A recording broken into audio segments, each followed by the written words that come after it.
Ja, assalamualaikum warahmatullahi wabarakatuh. Sehukan bismillah. Yudi balai bantaba bi shibe logo. February karoti muang. It's 17:33 p.m. right now across the UK. It should be 18:33 p.m. in Brussels, in Geneva, in Berlin, in Amsterdam, and rest of mainland Europe. To be 10:30 a.m. in Arizona, United States, 9:30 a.m. in Seattle, United States. I think it's 12:30 p.m. in Washington, D.C. Also 17:34 p.m. in the Gambia right now. Different time zones, different parts of the world. Obviously, it should be 8:34 p.m. in Saudi Arabia right now.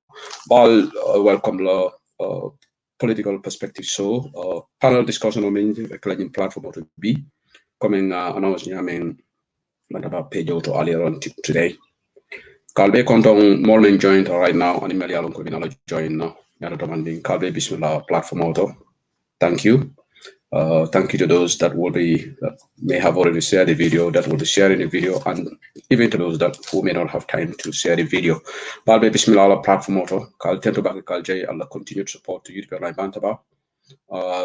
Aflaleko al beseden al join na program de douane la Maria Blue c'est na programme nga datin bismillahir rahmanir rahim na alama nga bang alhamdulillah rabbil alamin.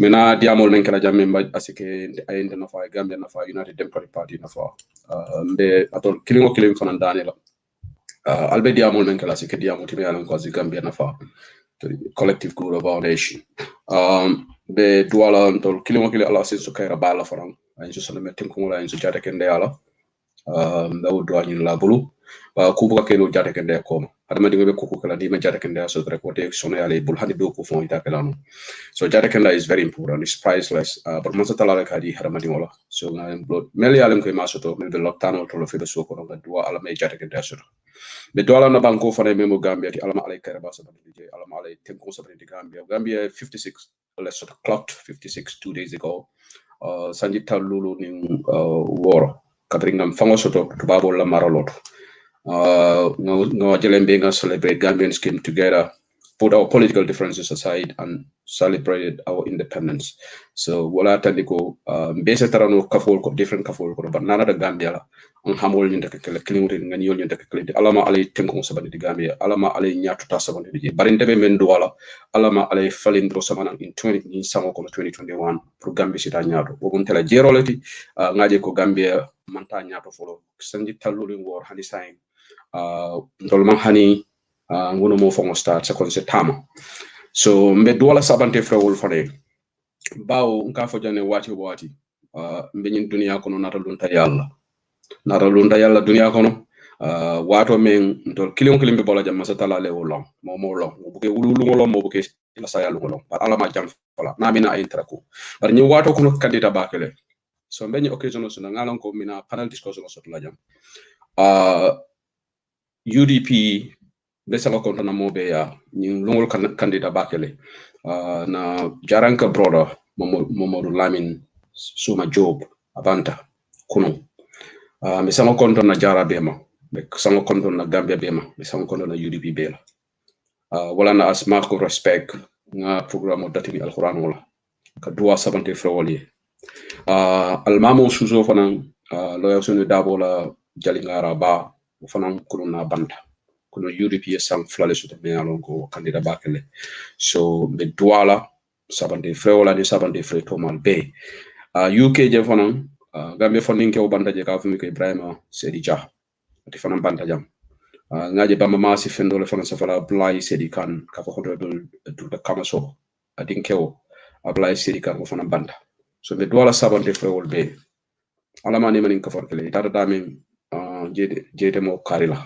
bebe la banna wolto alama jamfal alama entra ko so ala barka bake son tol be se do sabante frewol ani sabante fre to mal be pour ala se arjana sinen modila alama la sadami le badi wol blu alama ala so arjana sinen wala le jolwol kafarima so be do ala sabante frewol be mboka yi malla se hutula bismillah bi lay banta ba tay samedi ñaari fukki fan si weeri February 2 days after Gambia marked 56 years of nationhood the Olympics Milasi platform bi tay am nañ panel discussion bu ma wara host fi man suma wax bi du bari dama facilitate am na 6 guests that are supposed to join the first segment, the first panel 1 ñoom dinañ ma join soon, maybe in 7 minutes time. Karamba Touré dina ma join via WhatsApp audio.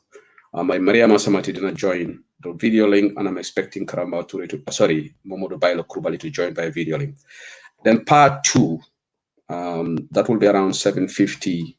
Dinawar, I'm the Deputy Administrative Secretary of United Democratic Party, Olidiba Wada. Ak Code Person Bajaw, want to invite Nako. Then I will have Fatou Baji from the UK. So Fatou Baji, independent law coach, as far as I know, Doi. Why I don't think he's here to represent Doi as a political party, just because of Doi support law. So I'm invite. I want to make it a balanced panel. I don't want to have a panel just UDP members, because we want to talk about stock taking Gambia at 56. Lalan Akif. We want to coin it to the current transition program. So loolu dinañ ko discuss waaye di doore programme yi ñaan yàlla ñu dugg si jàmm gën a si jàmm di ñaanal ñun yëpp yàlla defal ñu may ñu wérgu yaram di ñaanal suñu réew Gambia tamit yàlla jàmm yàgg fa yàlla ñu am meaningful change changement wécceeku boo xam ne dina njëriñ askani Gambia, because man si suma xalaat change that took place in 2016, we are yet to realize or see the dividends of that to the greater good of majority of Gambians. Man si suma xalaat waaye ñeneen ñi mën nañ ko gis ne waaw change bi baax na nguur gi ngay def lu baax ñoom ñu san tamit seen xalaat la waaye man Seku Sediri ak ñu bari ñu ne gis ne change buñ am 2017 has completely gone off tangent in terms of direction ñun buñ bugga the government to go. Government bi dañ ko elect as a transitional government to try to lay the foundations. List here, Public Order Act, then go on a repeal, put the Anti-Corruption Commission in place, Freedom of Information Act, the legal amatu. COVID-19 handling is poor. We have obviously investigated through the Janneh Commission and implement Janneh Commission through the corrupt practices of the former regime. Yahya Jammeh's dictatorial regime. The draft constitution, which is the pivotal point of the change, constitution BOS. We have the stalemate right now between IEC and the government in terms of the voter registration, and election is just 10 months away. The league can hammer what's going on. There could be potential lawsuit to drag IEC into court, and we know the implication of that. So the league Gambia, we're in a very precarious situation. I think there's a dereliction of duty on the part of the powers that be. Why, when the panelists come here, we will all try to analyze this from different perspectives. Because my invite on just UDP members here, you know, our guy UDP line. So that's why I brought in the panel to have the views of non-UDPians. So Legi Gambia is actually inundated with rise in price of commodities. Rise in the national debt. Board the debt board Gambia's corruption index, according to the latest report, Gambia then down. We used to be 96, now 102. If you look at Gambia's GDP, about 167th position in the world. So this is all not very good for our country. Gambia is actually not doing well. They were not passively. The maternal debt is rising. Huge deportation. Say something on my wall, which is actually the German government didn't be the government because they didn't marry. They're very angry with the government. Nguri Gambia, because you know the agreement somewhere in December for January you deport Gambians, and the Gambia government did not fulfill. So you put pressure. Now Gambia government succumbed to the pressure of the German authorities. Legi March B, then you want to deport 25 Gambians, non-documented migrants. So all these areas, COVID-19, the government has handled it poor. This is appalling. This is a global pandemic. Ngurgene def anything serious. So panelists will try to, and we also look at the concept of unity. For Gambia, Neka Bena, particularly after the independence. Look at the independence speech. There is no Gambian. There is no Gambian Fula, Gambian Jola. There is no Gambian Combo or Basse or Senyomi, or this was regional. There is no Gambian Olof. There is no Wolof Gambia. There is no Mandinka Gambia. There is no Sarahule Gambia. There is no Jola Gambia. There is no Manjago Gambia. No Christian Gambia. There is no Muslim Gambia. Why? We have one Gambia. So speech because what would anything about the draft constitution? Yes, he spoke about unity. Why? Mean because talk is cheap. President we just what would anything about the most important thing of the constitution. There was no mention of the constitution in his independent speech. What does that tell you? Hell. So that on the typical comment. But panelist or not, I'll be moderator. Normally in own program also. Today I will talk less and allow the panelists to do the talking. So I'm not going to say much today. I'll just ask questions. So Kalbe Bismillah. Na panelist follow. Well, join Nole Sai, Mariama Samate, and Karamba Ture, and Momodo Bailo Tribalism join Nole right now. Not in a program or Lamaikang. Let me see where I can get Karamba Ture, Yanda Karamba Sotolale on a call. But a call by WhatsApp. So I'm coming for them. Mina Gambesan Yita Lulu ni war also. Nimanke political. Nia Gibe Niman Secunda, ila supportal funk. Diamo damel wolom it could be malon how many megawatts of power station I thought I would inaugurate in Brikama through Narvik. Infrastructure silo 800 kilometers of road you're constructing. Fair enough. Silo, somebody said I am echoing. Let's see. Power station I thought I would infrastructure silo 800 kilometers. Okay, I'll give before I'm still I can you just confirm bylaw. Okay, Momodu below. Okay, Momodu below. Is it, how do you pronounce it? Okay, all right, to cross in the handy. So I'll for whether gonna call a still audience also. You are no longer echoing, so great. Is it, how do you... Okay, thank you. I fixed that. Thank you for letting me know, Musa Sedi. So audience, Mariama Samate I also joined Nole Janin Bekarama call through WhatsApp. Momodi Krubali, Bailo Krubali. I can kind of bylaw. Below, is it below or bylaw? I'm right. Okay. So MB is a join all right now. So maybe for Kanjang, Public Order Act, very much secunda sita. Your commitment order within 3 months, Karisaba, it could be Public Order Act repeal. Public Order Act Gambia Batandi. Lualo Kurumolo Mea Lonko, Yaya Jamila Mansukunda use Kamol Batandi. Mojama Limuta, lawyer double is strong in Public Order Act. Wohani Sabin a Lua Bon, Sanjinani. Sila manke pour kabondi ako fo boka fofam recently the honorable Sana Jawara commitment otano ko so Alim Baral, somebody is on my door. I need to go and check that. Alim Baral, so I don't know who is there. Alim Baral.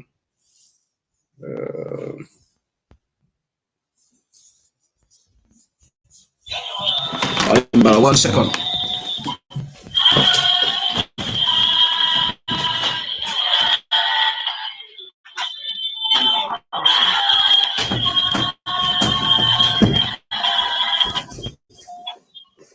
Okay, so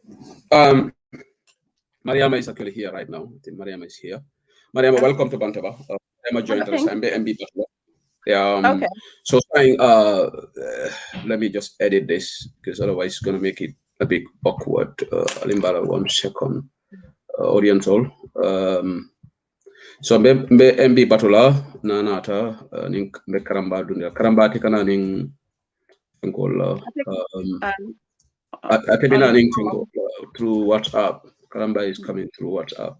Okay. All right. So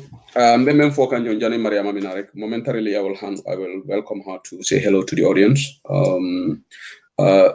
Public Order Act promise de la coalition government, anti-corruption commissioner, anti-corruption act belonging Feb.2012, yeah, Jamila government start. It is still lying down there, nothing done. As far as we know, Gambia Anti-Corruption Commission, Freedom of Information Act. Now, COVID-19. We have seen the results. Janet Commission, we've seen the results of the tariff, the draft constitution, dismal failure. We don't know. Now Jonathan Goodluck has been called to help us out, former Nigerian leader. Marsan Disol Dabe rising maternal debt, so nice national debt, Gambia. So Mansakunda, the success is all Gadamen for Wallon Silol de Loca, the 800 kilometers, classrooms, to the MRC Holland Foundation, classroom model local, Ido Fokan, energy, Ika follow that has improved. Mansakunda go Kurao, electricity supply in the country. Sovereignty right now, big question mark. Gambia, particularly near Senegal, is all acknowledged. Canada na banko kanga mendiate na banko dingole ba ke kang. So all these areas we'll talk. But like I said, until the amount I'll let the panelists do most of the talking. So Mariama welcome la bantaba. Then afterward, then ninga ni MB nada. Let me try to call Karamba in the meantime. Mariama, any more in your control? Okay. Thank you so much, Sehu. Kaimbe audience will control. I hope they are all doing well. Mfamata Janne. So I'm hoping another MPP level. Another MPP because I mulga wulu la cross carpet. Yeah, I know. Ngawaleje, No. Manta NPP. I don't think I am fit law patito. I don't fit there. Man fit ye. But I am, I am watching, and I am wrong. I just took a step back from Gambian politics because I can see that you break tally. You are more with the US politics. Yeah, because if you are in the thick of things, sometimes ibuka jeroke back. Sometimes you have to step back. So that you can have a better understanding. And the route I wanted to take now is Momo ye minkarang. How are you going to use that puruka kamol enlighten? Ibe wo kelano nyadi le puri ye mol mako so that mol as because there is one thing I mean understand. Change this rola no not and told man fango change. Because ntolle ka mansakunda dada. Ntolle mu mansakunda ka hiring ke from the public. So nim public la attitude towards governance ni man falling. There is no way mansakunda be falling nano. Ntenga wala nyama. So ntenga mira now individually ntol nyanta na momo nyante la time talale. Ya jube ite se min falling no. Ite you as an individual ite se min falling no. Whether ite fangola attitude to or ite fangola ini mol ka deal nyami or ite fango ila views about mansakunda. Nite fango yo falling no. We are getting one step closer to a better government because tomorrow it's higher knowledge in any administrative position. So if you are a change person, you can do a better job. So that's what I'm doing now to try to educate Gambians about how Ntolfangola attitudes is affecting governance. Like I said, you have to step back to be able to see those kind of things. If you are in the thick of things, sometimes it's difficult because if I'm fault, you don't see it. Great, Mariama, saying Bemenkalare, MB Baba Tukanda in Fenge, but Johnny Galianarek, Mariama, Gambia clocked 56 years of nationhood 2 days ago on Thursday. I think Yajele Menkeras, it was celebrated, observed. We start with your panelist reaction. What's your reaction? How do you feel? What was your feeling on Thursday? Do you feel it's worth celebrating the independence? Because this is like some people say, why? Is it worth celebrating? What's your opinion? I think independence is always worth celebrating because there is no perfect nation. Tolhani America jam, there are things that woman right now, but that doesn't prevent people from celebrating independence. Mantara, the state of the nation, Mantara was celebrating right now. Memun celebrate ntola come sort of from the colonial rulers. They want to celebrate. We are not celebrating the state of the union as it is right now. What we are celebrating is Ntola Minke na forefathers, na founding fathers, William Minke, Kantol Bondinang from colonial rule, Kanana. Maybe we need to have a day, Pruka State of the Nation, can celebrate because what day That would be a day me along Molbe Diamula Kaitandi Munekata Mune achieve. Mariama, do you think we could at Molbe we could have done much better as a nation? Oh yeah. Because President Sabang always said Adam Barolo Sabanjamoti. Jawara was the first one. Then we got the dictator Jame.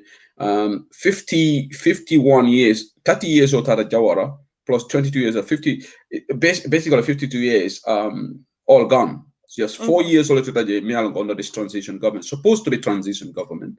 But what's your take on it? So successfully, where are we? Are we? Look, I think there are a lot to be gained. There is a lot more to be gained. But that means saying we have a lot more to be gained. We have our independence. We check that, right? We are from a dictatorship. We check that, right? Yeah. Sign nation building. Nation building, and we need not a nation building. So we are lacking way behind.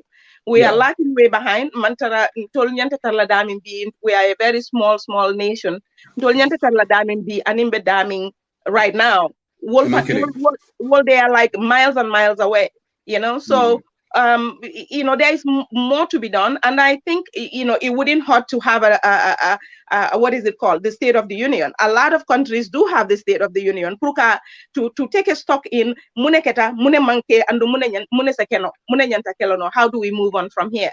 So if we want to do that, I think it would be a good thing. It will encourage a national dialogue. We will be able to discuss these kind of things. You know, where do we want to be and how can we get there? You know, those are things that, you know, need to be a topic of discussion every single time. But I think having a national discussion on a day like a State of the Union or whatever, I think that would be excellent for Gambia. Okay, Abarek, Mariam, Angela co-panelist also the MB. MB, welcome to Bantaba. Thank you, Sehu. I'm Guy Alsama. Sorry, I was a little delayed there. Mariam, good morning, I guess, from Los Angeles here. Good morning, Mr. MB. How are you? Good. Okay, so Sehu, I'm glad to join you again. I'm so sorry again for the delay. And good morning. Ela muso le bembadande kan akombuke to pronounce kuke. Ela muso bembadande kan. But anyway, there we go. MB, it's always a pleasure having you on Bantaba. Thank you again for joining. Alongo is early, it's morning for you guys. It's late evening for us here. 5 minutes to 6 in the UK right now and in the Gambia. So obviously in a panel you guys know. So we go straight into the issues. Karamba call a master, or maybe he will call back. Maybe he's busy. But Menketa, 22 years, I think there's been a lot of discussion, Jamila era and in Jawarala era. So I just want us to focus on this 4 years, Menketa, 56 years in Olema. But first of all, the same question. Do you think we should celebrate independence? Nyanda independence, Nyanda celebrate because Dolko for Nafale from Balaba. Good morning, Sehu. I'm going to come very clearly. Yeah, yes. Yeah, you know, no question online, and it's a very important question to ask. But yes, I think we should definitely celebrate independence, and it would be a total disrespect to the nation and to our founding fathers that fought very hard. Although I understand where people are coming from, that there's really no self-reliance. Okay, Krama, MB is gone. I don't know, he dropped off. I can't see MB on the studio now. You can't tell me about Sehu. MB dropped. Yeah, I'm kind of freeze. I think there is something going on. I'm frozen. No, you either freeze. You're fine. Really? Okay. I'm seeing frozen. I can't tell him freeze. It could be your connection, but I can see on the computer that you're on freeze, and I think the audience are getting you loud and clear. No, you either freeze. You're fine. Yeah. Okay. Yeah, you're good. You're good on the screen. So MB is back. MB dropped it, but you're good. Yeah, I think I'm trying to go with my phone and internet connection. I'll try that for a minute. But you can hear me clear now, huh? Yeah, you're laudable. Yeah. You're good. Yeah. Like I was saying, I clearly think we should celebrate it in honor of our founding fathers, in honor of our country, because in a sense we're not still self-reliant, but I think you know, the founding fathers did a very good job in ensuring that we establish as a nation. And yes, the answer should be we should definitely you know, celebrate it. And like Mariama said, when we celebrate it, it's important that we look at where we came from and where we are right now. You know, but MB break Canada, a connection or has issues. I don't know. MB, you can boil it.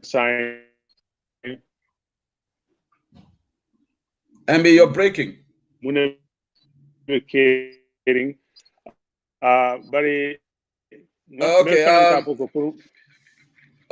MB break can name. Let me change my connection. Okay, let me change my connection. Please do.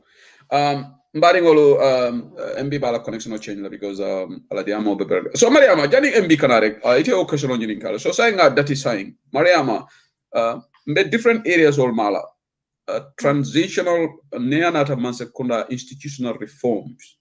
Ite nyi mansekunda nyadila institutional reforms. Yenyi mansekunda nyadila overall 4 years of borough government. When it comes to institutional government, I think that grade is just it's a failing grade because Niajube, what institutions have changed? Institutional changes like since Baronat, nothing absolutely.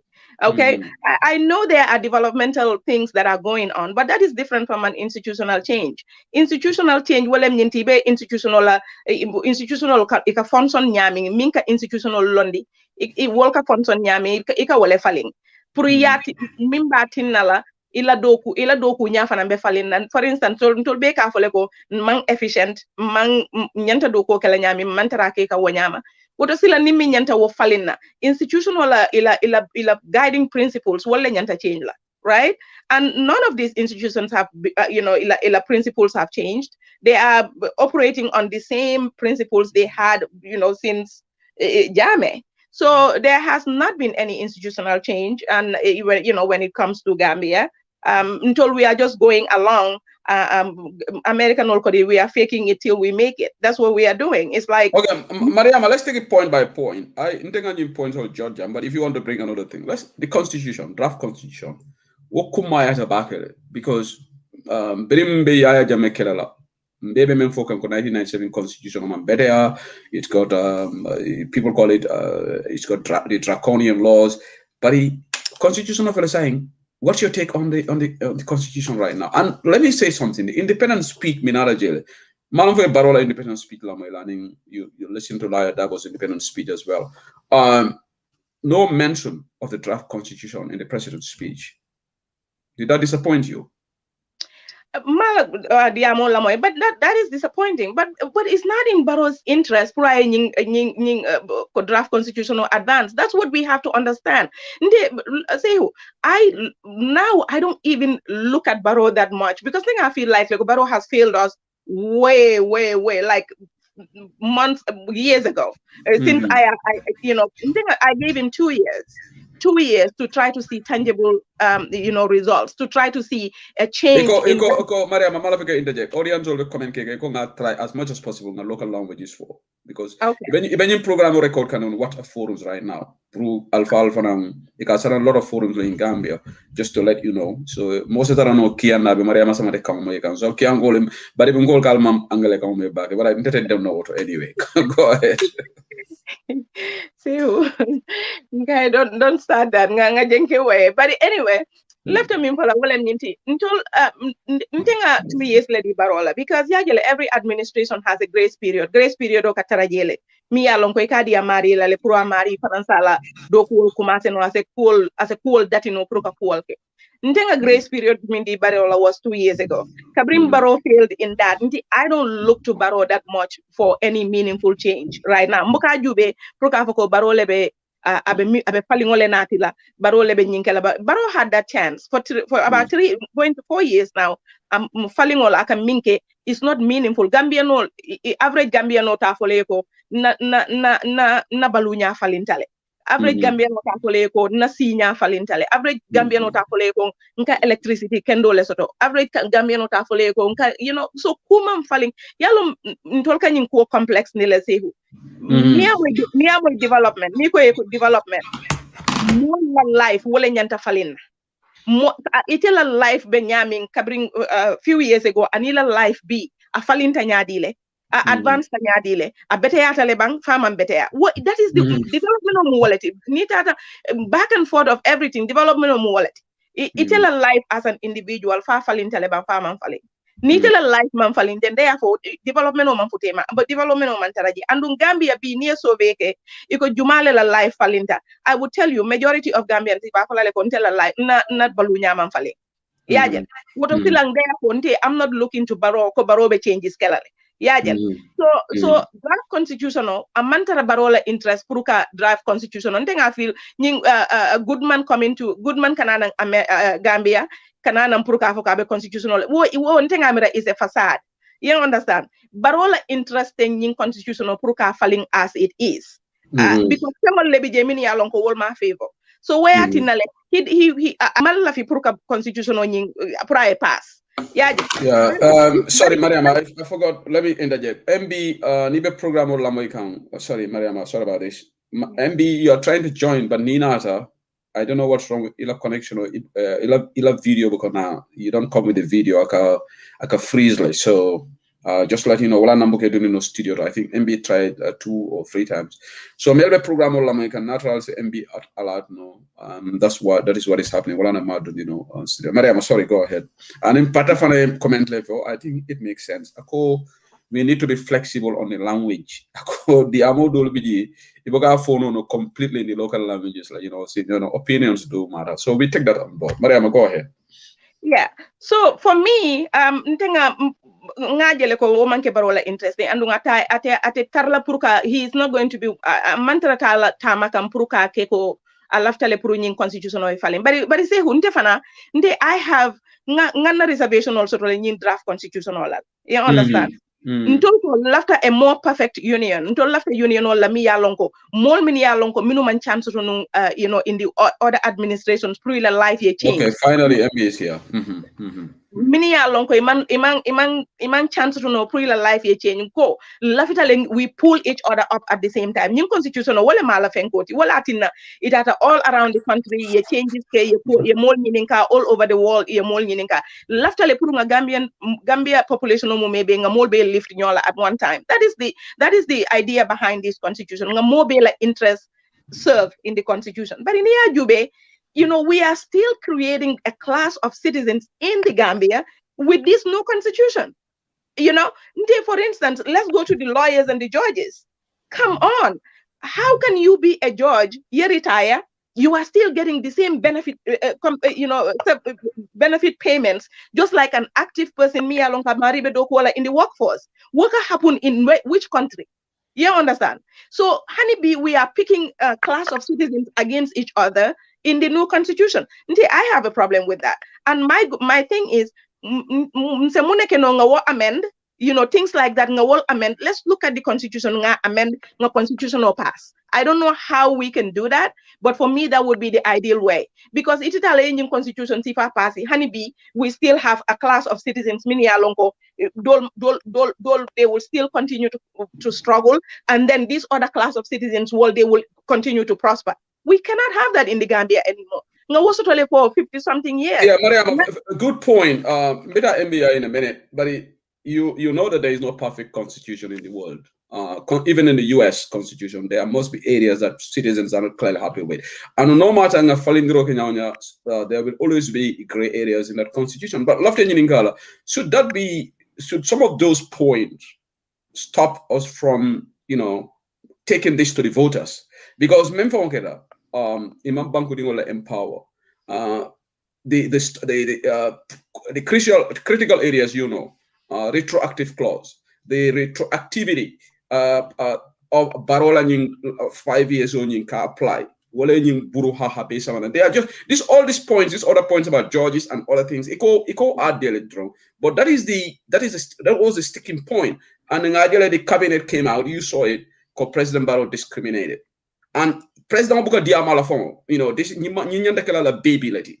our Justice Minister might defend on the National Assembly. The most important issue for Barola, Anyanta Kibirla Nina, Anyanta Titarla Nina, Natanga Constitution Kurosamana. But the man doesn't even talk. And I said here, even all independent amount the before what NBR. So what do you think? Should this pass? Despite all these setbacks, some of these issues, should we just take this to the voters for the right?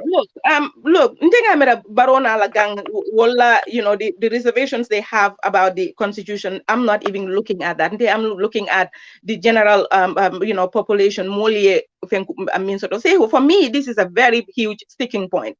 And in the big scheme of things, it probably doesn't matter that much. You understand? But I think it matters hugely. Natara until we want now a more just society. Left society, we are going to treat our people the same. And there is no perfect constitution anywhere in the world. But in the Gambia constitution, or one of the most important reasons why we embark on this journey, a constitution also to me along as all Gambians treat the same. And dunia economic, let's say, when it comes to our earning capacity. Earning capacity, there is a huge disparity in the earning capacity between the rich and the poor. And this constitution was, for some of us, what we think is it's supposed to at least bridge that gap a little bit. Yeah. So, but in new constitutional, some of those gaps I will widen way bigger than that is a problem to me. Now, like I said, we cannot pass it. But are we going to discuss in the discussion? Okay, there are these disparities in the constitution, but we are going to put it to a referendum. We're going to pass it, and in a couple of years, we are going to come back and amend these provisions. Not that we discussed that in a national discussion also. People like myself and other people, many along, they have issues with certain provisions of the constitution. Now that we will be willing to move forward, but there is no discussion like like that. In fact, moment that I discuss, okay, more many reservations. They also are citizens and they are valid reservations. How do we deal with those people? So are we going to put it to a referendum? And then after the referendum, we are going to give it then we are going to come back and amend those provisions. If that is something that we can do, I would say let's pass it. But at least let's have a discussion. Gambian Olminia, I'm not talking about Barona Alakam, but Gambian Olminia, they have grievances about certain provisions in the constitution. We need to hear them out. And then entertain. Let's give them an avenue where grievances can be resolved. Okay, Abaraka Mariam, let me move to MB. I think hopefully the MB side connection is okay. MB metal point by point, but must start constitutional or draft constitutional. Okay. Right now, we're in the state of limbo. Jonathan Goodluck invited to come and pave the way. But Kolbe Nyame right now, do you see the possibility of us going to elections with the 1997 Constitution, MB? Well, first of all, I'm really sorry about the internet situation, and I think hopefully I've resolved it. Sir Goodluck Jonathan is a great guy. He's a former president. We have to give him the respect, and it's honorable for him to come into the country. But we all know, let's cut to the chase, Barrow never wanted this constitution to pass. Mm-hmm. From the get-go, this is the government's constitution. The government is the one who put these people into place. Barrow picked these people for them to go out and talk to the Gambian people and come up with a document. Mm-hmm. The document, there is nowhere in the face of this world, including Mariam and myself, and Mariam and I tend to agree a lot. But on this point, I think we're not on the same page. The way they even presented this constitution shows that they never wanted it to pass. Mm-hmm. From cabinet to the National Assembly members, Melia Fenke, at the end of the day, I understand it is not a perfect constitution. I have a huge problem about the citizenship clause that's in there. That's my problem. Mariama has an issue with the retired judges and lawyers. At the end of the day, this is a document. It's a working document. A constitution is a working document. Like Mariama said, the government really never more convinced that this is a document to start somewhere else. Everywhere you go, the American Constitution, they started somewhere else. It is amendable all through the process. There is a process where you can amend certain things without going to referendum. Certain things you have to go to referendum. But we cannot, as a developing nation, we cannot, as a third world country, to say that we're going to get a perfect document. It is not possible. It's never going to happen. Unfortunately, we're going to have to go to elections with this old constitution. That is just a fact. Because if you had put a responsible government there who had picked people to go around the country and spend millions of dollars, I see no reason why the justice minister should have just come over there and say, I'm just presenting you the case, you decide whatever you want to do, and then walk away. So at the end of the day, we can debate here back and forth. There was no good faith intention of passing this because of one thing: the president was not happy with it, and he ensured that he killed it. If anybody wants to negotiate this, including Sir Goodluck Jonathan, you need to go to the president and tell the president, you pass this thing in the National Assembly and you go to committee. At committee, at that point, you have shown good faith, and then you can negotiate at committee. And now past committee, you have a document. Give it to the people. Let the people reject it as a group. But you don't pick certain people that have power that belong to the people and tell them to kill a document that was put together by independent Gambians from independent Gambians around the world. I think it is very responsible, and I hope the Gambian people will hold the National Assembly members, the president, and anybody who contributed to the killing of this constitution, because it's a waste of money, waste of time. But MB, in fact, point, is it not bizarre that on Thursday, Gambia 56th, Adam Barrow addressed us as the head of state. Ala diamo kono no mention of the draft constitution. Yeah. Is this? It's not really.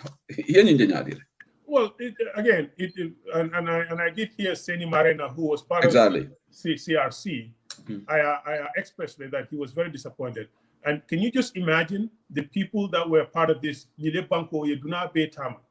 pick these people, and something as important, because our departure from Jammeh was to build a new Gambia, was to build a new constitution and move.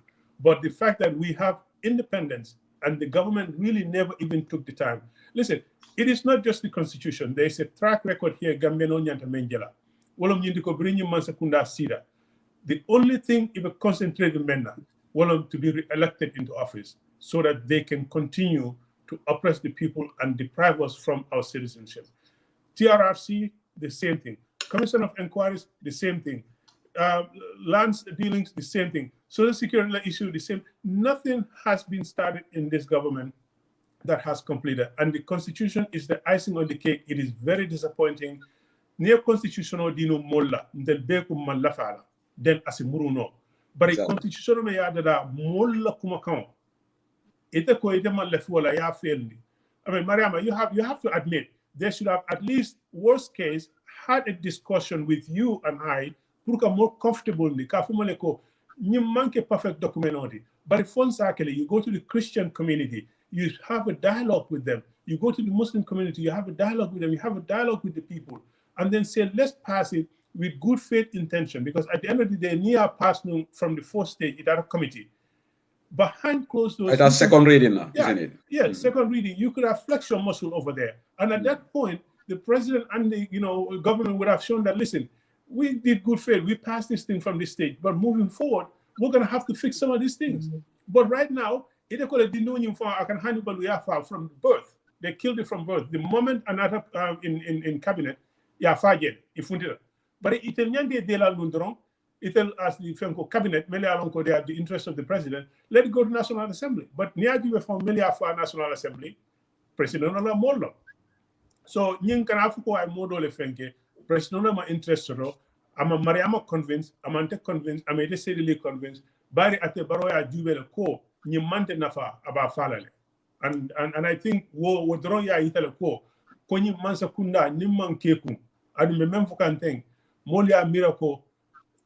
Oppositional that you are mediamo la mome along content belenga nyimko kelen ko nyim constitutional men be jesa alinga fay haninga fenna me along ko amankati nyanta mutala nga kuriare nyim fay bari balandi wala because ibe molle nene kan foni tambida sanjilulu do nimbaro ta fa tambina nyin sanjilulu do woto Gambia no bebe lamfulale ibalo na ko he sila mol lafta nyinala o fonsi nyine ke ni woto de balu nola na lamfo ka fulo wonyale kuriya ka fulo wonyale nyo bole ka fulo wonyale faro ka fulo wonyale sorondro ka fulo wonyale wala tin nyantalo la brin sai mariam tenite you are an educated sister ite karantale ikunintale yakul fahamule ite alone ko there's nothing perfect. If you look at your life in a life we are still improving on our lives, but we started somewhere else.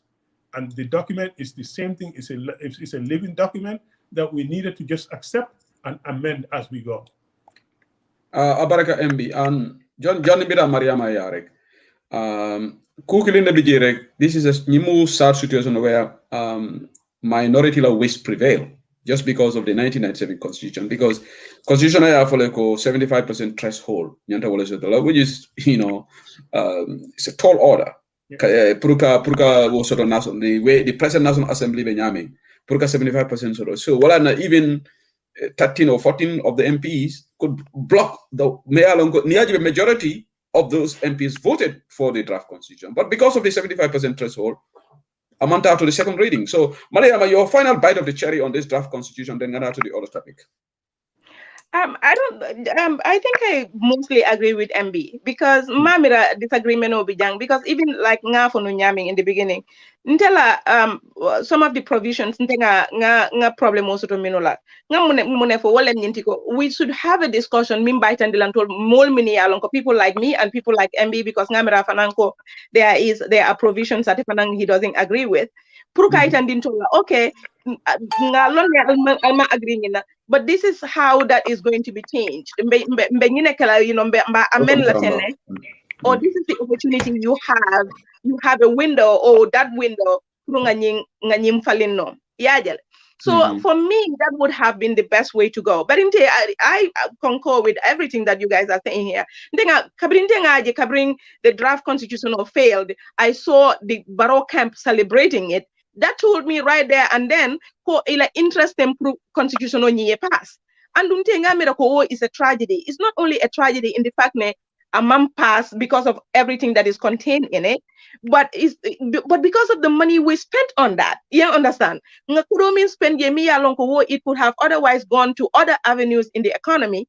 Economy filter, people are clapping and dancing. So for me, investigate. But I am not even business. Like I said, I left 2 years ago. I know there is no. I left that 2 years ago. There is nothing that he can do. Changes. For me, because this document is our document.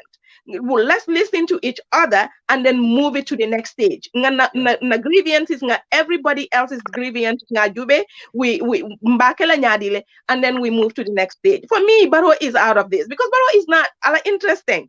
There are provisions in the old constitution, the 1997 constitution. Barrow power maintained for a long period of time. You see what I mean? So he's not in his interest. And what he has been doing since the past couple of years. So who come on. Even Baraka back at Mariama. I'm batting all the make a YouTube online Bantabala 18:21 p.m. You say so we've got it on a third panelist, Karamba 2A, on the call. Karamba, welcome to Bantaba. Oh, thank you, sir. Thank you for inviting me. No problem. Ila co-panelist will be done. Mariama and MB start ikomale.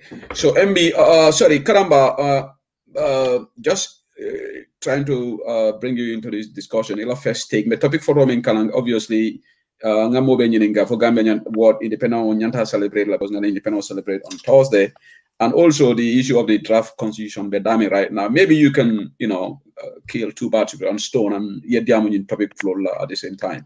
Karamba. Oh, abaga bag say umbe content mbeten trabage inido kunyorbe alla nyim program olu isobeyata and ikamokol nafa bag mbe Mariama fanan content ni mamori kurubali ngalo ngali kacha folon ko man mbe yam fodan le mbulon murata non jam so mbagole ya baraka bag for the invitation yo ila nyini karo kama fonyanta independent celebrate yes ndola miro fe nyanta celebrate la kado na independent mo kulde ko me yalon ko manyen na jurla kadum independent be nyini na wado menna ada kanin na wado menna mo jamaa ikilo tere Gambia la ko nyina be mudarin tuabol bur melbe je sanji keme sabanin feng aning fangolu sinyo dol melbe Africa aning United Nations and la dunia banku jamal nyina be mudari bul ko Gambia ta fan samba nola ta fan nola adama di wudama do yata na buluti je londi tiol mansia o nyaaba ke tuam londo la karola aning ku jama itel fe wollum dalilo di kaw Gambia manyan na fanzor da bari alana nan harje nga alfal men soro wato imansia tuabu londo fana manjam fa ba ake jama kono je na fulute bulu bari ala taala e barako dila ala kala e sonde me tenkol dila ala taala e ke mo nyamin dimbal fanan meliyalon ko e kanyato je alla de marol so wo dalilo doron kamma nyandale kanna independence celebrate ngala tembe ko ngo alfasi fal so do jama no la meliyalon ko ye ku kembele kadum membe easy la num membe sone ya la dunia be bul wala ndo alanga Gambia nga karfa banko ko demal ba ila molo mansia banko fangola geography ma wara bake molo mansia je keno mansia je bake alanga ke do ngake age dola sate ko no kundati do balno alaka wala ke la lolo ilo tanyin na la ko Gambia fanan anan Gambia kolu ido yata nyawnya ila soro bulo do yata nyawnya e fanal muy fansu mod da du si ferol keno le yela ko tamandi fay yo alana rana baraka ko do so wodali lo kam nyantale karanyina kana nyina walla ngadwe be duniya dawda be ta dal sign faydo mo dandane proje sign men kam da walaji MC Cham ani ngala kali du singade nyodo bari jama beje melbe o jama no kono wol man taram fe sainten itambitale so be dawda midwale fo ala si so arjanala amin ya rabbi ay la jama so ne ande ya bidon dari do me adna modol ka fonyanta celebrate la wala nyindi ko wolaw do ku kendo kola fo jamano mel fanam bulate no ma wol yete sidile bang de ko worke le fakira nyama fo Gambia nyanta talla dama ay tara wodo wala mo kuti me alon ko hakil mo mal si kajano kono li ya foko weda nyanda kila wala nyama o no ya so development ani bu ko tamol wol sumanya siya to nyalo mo Gambia nyanda tala dame mbe lafta tala dame mam futawol yo adu nga maral ko mo sodo le me yalo ko tare sanji mo wandi feng yo men sayda o fanan nodo o manke maral di me yalo ko barakata o amu maral di me yalo ko sinna kolu samba nyanta tala dame so wadali lo kam besi wasi no wodo adu hakili mal so nyinna ko banko ma ala potential be realize wala to nyaati farbi dum wo mu monati wala kambe sasi dron ngante osidi because akumaya ta bakele banko ibe dawda maral kendo so do adu yenya ton ka kendo so do media non ko ye burbani marado itilenta iwakilta adum moment be seeing kianjali wala nyanto na la natol mendi wala be kete la hamol amanke te fangolu ebe men terenda la ya nati fangol la karot because nyeman se so do manzame ya lon ko be ndes se huwa ni moko tan wani ordinary citizen olo ay olla interest oke nyaado wo be wakila o moli ele saja si banko la depasse oke banko di mulla kokono oli etama nyanta tamala nyame so wo ni wo wasi odro no mo be so nyinna ko that nyanda nyato ngol men so la especially be nyin jamano mendo mer ben wol kunna imanke molti media lo ngo si nyim banko sambano amana kibotela adaji kotela aferotela so ndefana na wasi obe kala wala dia ko melbe tambiri nyaato sign de nyandol falinnale nga moso be wol nati ngamol na timeli dunia long ngamol na timeli ngo itilinda ngamol na timeli ngo ibetonya fole famodi ye first ye bara tonya la and ye banko tora ye mona karo kula you know kadu ninde ko ite ko sike ho itala interest o mbola kala nyaado wara na dépasso nyando ita dal you know itani kombo lamin ko la hajor mumendi wala nyanda kala priority budget on nada you know mariama fanani ye mol medlum bir kama wala priority mumendi wala fonko wala fara nyanda reflect la budget do mamadou kurubali ye medlum basse kada man sa jakata ko wulli kada ko pato tendala wol fananna hamme ko mumendi banko la dépasso nyanda wala reflect bariaje moje nga menje sayndo wala tapale yan tinyarodi ibe banko demande ngombe so la banko da be tinyala fu valtio so nzi wala fono wo kuma polo na ila nyin fula nyaw nyin akilo wala constitution on nyimba nga kachada de wala draft constitution abe situation on mento sai right now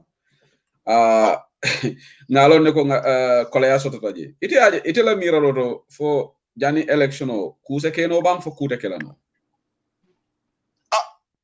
ndenga melon draft constitution wala mobe e melon je yo nyina mo ko me yalon ko banko mo ko lagi ya nyina itande ko laftole kala falim folot bayri ni mansa kuruni mansa tajire o be jaka même folo ke wala ma ka luwa tinyade fa bare da fanan aka luwa kurun leke bugo kono adum fa bare da luwa kendol mel bi jaba ka tama wala mansa kurun ta man zero folo mo wala na kabrin gambia ya jamme bondije nyine tarta reform agenda nyi kono ko loi kurun nyanda bola jele nga constitution kudo kije constitution o me yalon ko wala be banko la nyanto be sayla moma kadum mola nyanto always ala yedale ay nyila nyanto you know ay teda nyamin se wa teda nyamin ay raiso de na manza kunda ba kawdi tonya manza kunda ka tarden dilon ka nazindi so wala nan ko nga constitution kudo nyinda da yo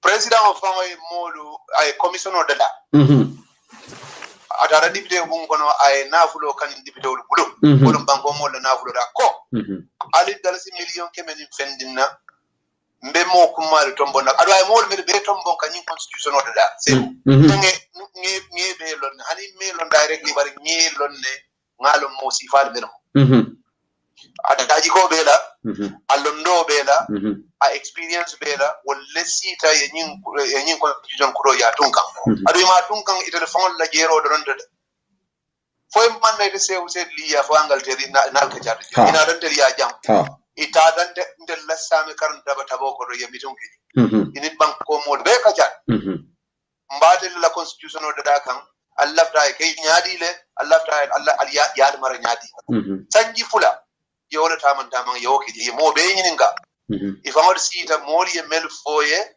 yo ki constitution o kono ye constitution o ni ya ka watola ya ka silola and then ya chika ya di president ya mo adun be president be constitution o dala kan tuma men ye president ni president na la cabinet o kajata no ni député bo kajata ni mansa kunda mo ko dal kajata ni alma mo kajata ni alkarol kajata ni musol kajata ni kewol kajata ni ponding kewol kajata wol yo tungan banko be toya itala kamo bije dole fanin na kamo beje yodi walla yadi president wala president kita anala mo furi wol merka di ko kay iko gambian ko lafla men na itel jututa wala o mandi etali ka dum gambian ko nim president na de jang nyanda wadi nangam le kere jani o kete je ila ferol si ya nyawnya isitili nyawnya si beta nyawnya ila tare yela fudol nyola yesay yeta si la suwaka banko ni ko itila fdawol ete se wala fdawol ndela fdawol la mariama la fdawol la moko dama be la fdawol yinni ngal ngolo fo e ko itila malla fo la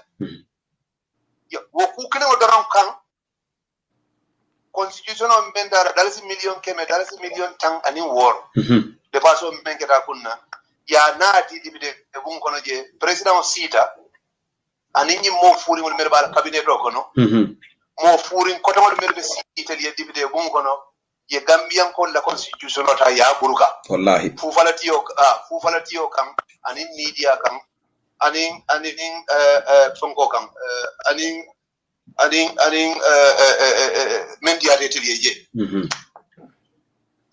media Italy ika wala nya. So yeah, you know Italy aka wala nya. Yeah, so ya tinya so Italy la problem mo nyinde. Yeah, Italy la problem mo nyinde. So pour ka correct inyanta menkela wala ku kirin dorandi. Moli la constitution o men dada. Ya saindi man nang ya dada nyamen.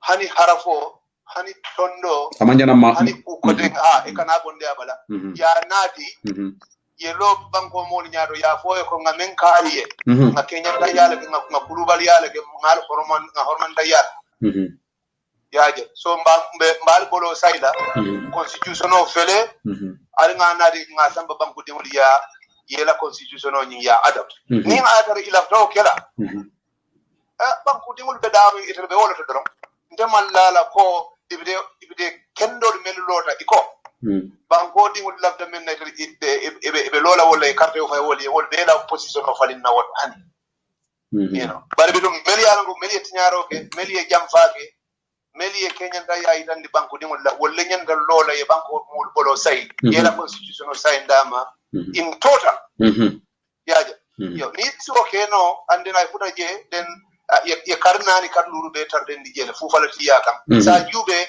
fo IAC sa keno ila schedule ko no le bayri IAC fanam wol fanam be willi walla na mol malo be falament ya fo be nyim fanam be schedule no lan all of that wo be mu etelea be kasa ya bari be don kuma la sudiya kam madron banko mol le tamu ila constitution de nya sayima in total banko mo si carte o fay ila constitution o kan ye même fo banko Gambia ko le lafta men la banko ka wala nyanda lor ya amanka ko men mo kilimo fula lafta men banko mo lu lafta men wala nyanda sabadila so ndaba wala don itel me constitution o nyimburuka ye nyombo na ye muruna banko mo ga ya fo ko ngal bolo sayda alla constitution o fel hani harfo ma bon dije derma nzinyato bayndi wato abaraka bake karamba ngi refanan tamo ile nga mb tamo saying bawo wato tije ngata other topic soto nga constitution independent fo but briefly independent jani be bolaji nsenyin topic of killing mb ye party leader la double speech yalla mo ila independent speech ye barota mo ile isi ibe tenten na nole bang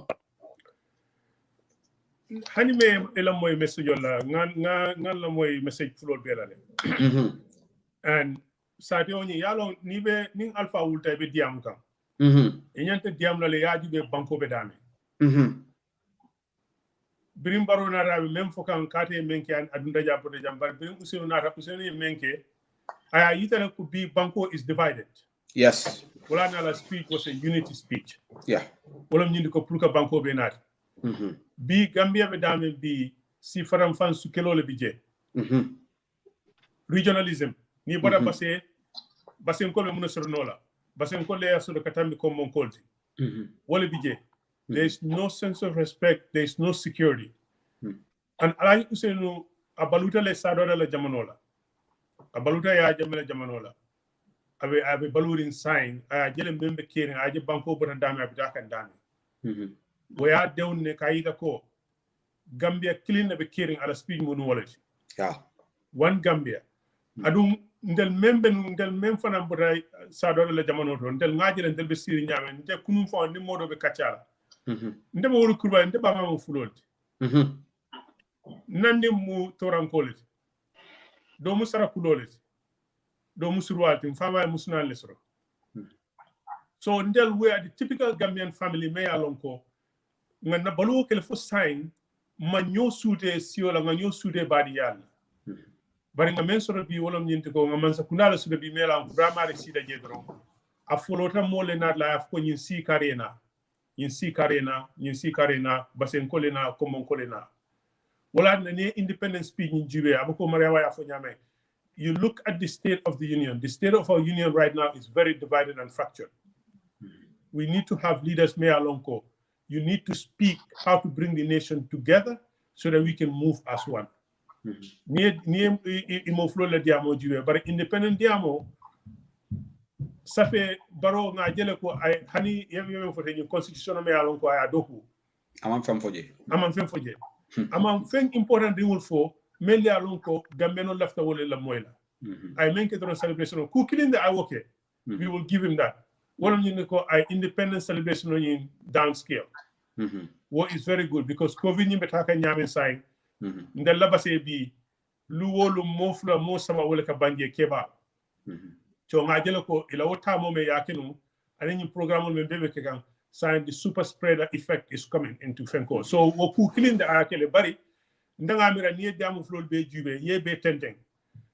Momon di alon ko mela mo sen la adressola mbe yamar la eta jube ko reke because I may ita wolom nyindi ko Gambia flotte nyame I security issues address and a national issues address a regionalism address and this is what we needed. Nde if you ask me I think both of them have the right to speak but Usenu's speech I think is the more unifying speech and he is a leader of the community and where ita lo ka be kala nyaaro ko sifa menti doldo ninyil diamuda ngana jube ngan lamoy la diamu la dranga jube jone be diamu ka hakilo jone be na current issues ñol address ka but I think you know the speech is Usenu's speech was very very telling at moment me la moy la ko reke time ta yela moy la o yari nte ay just la bakele because I ita ko ñaaton comme mo molbulu bi ninga kiye we're going to have a united Gambia not a Fulani Gambia not a Wolof Gambia not a Mandinka Gambia but one Gambia to move forward because that's the only way we can move forward. Baraka MB it's tomando dobe lambe babala MB mu UDP ngole wala na kanyim fo but ngada Mariama ke UDP ngole so probably we'll hear the balance you know assessment from Mariama but I now analyze Jamale for my phone I double a critical role for they gave him a pass so our speech was more you know presidential in a way Kamul ka killing what so more fana yo for Jamale reaction but Mariama it for speeches only yela may labang in the first place. No, I didn't listen to any of the speeches. Like I said, I tuned out. I'm telling you, I'm not. Okay, but by the time my speeches all, I don't want to be unfair with you. Because I am so disappointed, and then I'm not the only one. Yeah, I'm not the only one. I am so disappointed that you know kuja male squander up till now. Just look at Kabring time what was it? The donor conference. Yeah, the National Development Plan, donor conference. Exactly. How much money was pledged at that donor conference? Donor conference. You know, France or data if it fulfill French. Exactly. Some of them some of the pledges iman deadline or meet. The requirements who in this world would have I'm not saying it's free money, but would have money at your disposal? This is what you have to do. So I am so much so done with, you know. Okay, Mariama, let me just go straight to Karamba. We're going to go Karamba at his speeches. Then, yes, MB, you want to say something? Just give me 1 minute. Mariama, I know you discussed it. I know you're disappointed, like any one of us. But niajibe Mariama ye menke bring ya jame jamano. Ye kilo menke. Fom freda damen B. Ndebe Danila as somebody who is very effective, who understands the psychology of human beings, and especially some of these leaders that don't give up. There's still hope, but that hope is you and I. That hope is for us to stand up. That hope will never come. You have your own practice in one of the most important fields. You didn't get that because somebody gave up on hope. And I know you didn't give up. You're just extremely disappointed. But in kana give up Gambia ka nga funti hanibi mo ni tarat lato yemen nyini fo bina sur la mastro. Ibuka give up. You can fight le more. So I am urging you. You are one of the people me alonko ni diamba mo kela moile. Imu musole di muso me alonko. You command something, and that didn't come free. Somebody wanted that. They don't have it. You have it. Let's get in there. Let's continue to work. I am serious. I know we're gonna get there. No, giving up should not be an option, Mariama. That's a good advice from very strong voice. You're very independent. You have a lot of respect in our community. You have to rise up again.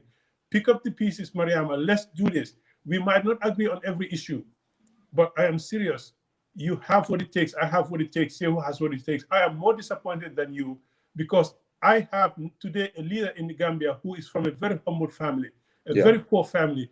To lead the kind of lifestyle that they're leading today is a total disappointment to me. But thank you, MB. Let that affect me. So that thank you. Good advice. Baringata MB, Mariama. I'm sure thank you, MB. Thank you. You will have opportunity to react to that, Mariama, or you want to react quickly before Karambaya? No. I just want to thank MB because, like I said, it's very easy. It's a defeatist attitude. I would admit that. I that's what I have because now, for me, it's like, what else can I do? I have talked so much. I get cussed out. I get on both sides of the aisle. People get mad at me. So what? You get the cross. Come on the crossfire from both sides. Oh yeah. I will tell you. I'm telling you, people get mad at me for no reason. Yeah. So it's part of it, Mariama. You got to be thick skin. Yeah, but so I said, you know what? I'm just gonna go the other route. But what MB said makes a lot of sense because everybody has that defeatist attitude. Nothing is gonna work. So I will definitely reconsider. Okay, I will find time and particularly lawyer double speech. Very, very, very, very, very interesting speech already. And even Barofon speech. Listen to both. But Karamba, what's your take on Alpha Flula Diamo independent speech? And I would admit that I among President on the speech Lamoy in total. But we don't just to before I answer that portion, what Mariama is explaining, or at least what she's indicating. She's not disengaging, I don't think, in national life itself. But it's an example of how there's quite a segment of our population. Many they are just like her. They are not active partisan people, commenting in the trenches and all of that. But then they are pragmatic people. They just want things to work. And if they see that the hope that we have all invested in change itself, that in itself is becoming a casualty. There is a certain sense of not disengagement, but farmer is in the sense that you are saying, there's really and the danger in it for our politics is that it kind of tars everybody. Because if not she might end up just tuning out everybody. And including those who are offering alternatives. To what it is that she is really upset about. But then this is a practical reaction to something that is not working. And I think the answer is that we keep the conversation going so that people can understand what other options are out there. That if you have a bad political leader, those who are contesting and opposing what he is doing, usually they get kind of bogged down in the excesses of the bad leadership because you need people to pay attention. And then in order for people to pay attention, they have to engage. And then if they disengage, and temporarily, then you don't get their attention, and that makes the solution a lot more difficult. So coming to the speeches itself, Adam Obaro, he does not use, I've got President Makamo use in the way that President Onyanta Kelanyame, which is that the president is the consoler in chief, the president is the inspirer in chief. More beka president on the Jube ka foko atele besilo walan modi. You understand? Unfortunately, at a problem moment, and then problem moment the makamo yine fu matate found. So I'm makamo nyimfa. So the speech is not going to reflect the makamo. So mbukalla mo inwala speech or bela because I don't get inspired. Okay, put off. Idamante karama moja malo. No. I like speeches. I can sit through the reason people want to tune in when somebody is giving a speech or doing a program or something is that they want to hear what you have to say. Exactly. And that there is some redemptive value to what you are saying. But we don't. Attila, he doesn't do that. His speeches are not very well done, and then they are not very well delivered either. Yeah, so I don't he has reduced the office to something that it should never be reduced to. Yeah, because and he's not getting good counsel. He doesn't have the exact temperament. I president wala office ay makamo ni doyandi. I doyandi and because among niba president yale kamo kuma lenati. Meri yalon ko ni isibunda soro no ya go Mr. President we love you to death, but because it's not right. You understand? Everybody needs that. Everybody needs that. I mean, if you have a spouse, she's got to be able to tell you, look, I love you, but we are not going to do this. Exactly. And that is part of loving you too. Exactly. Yeah.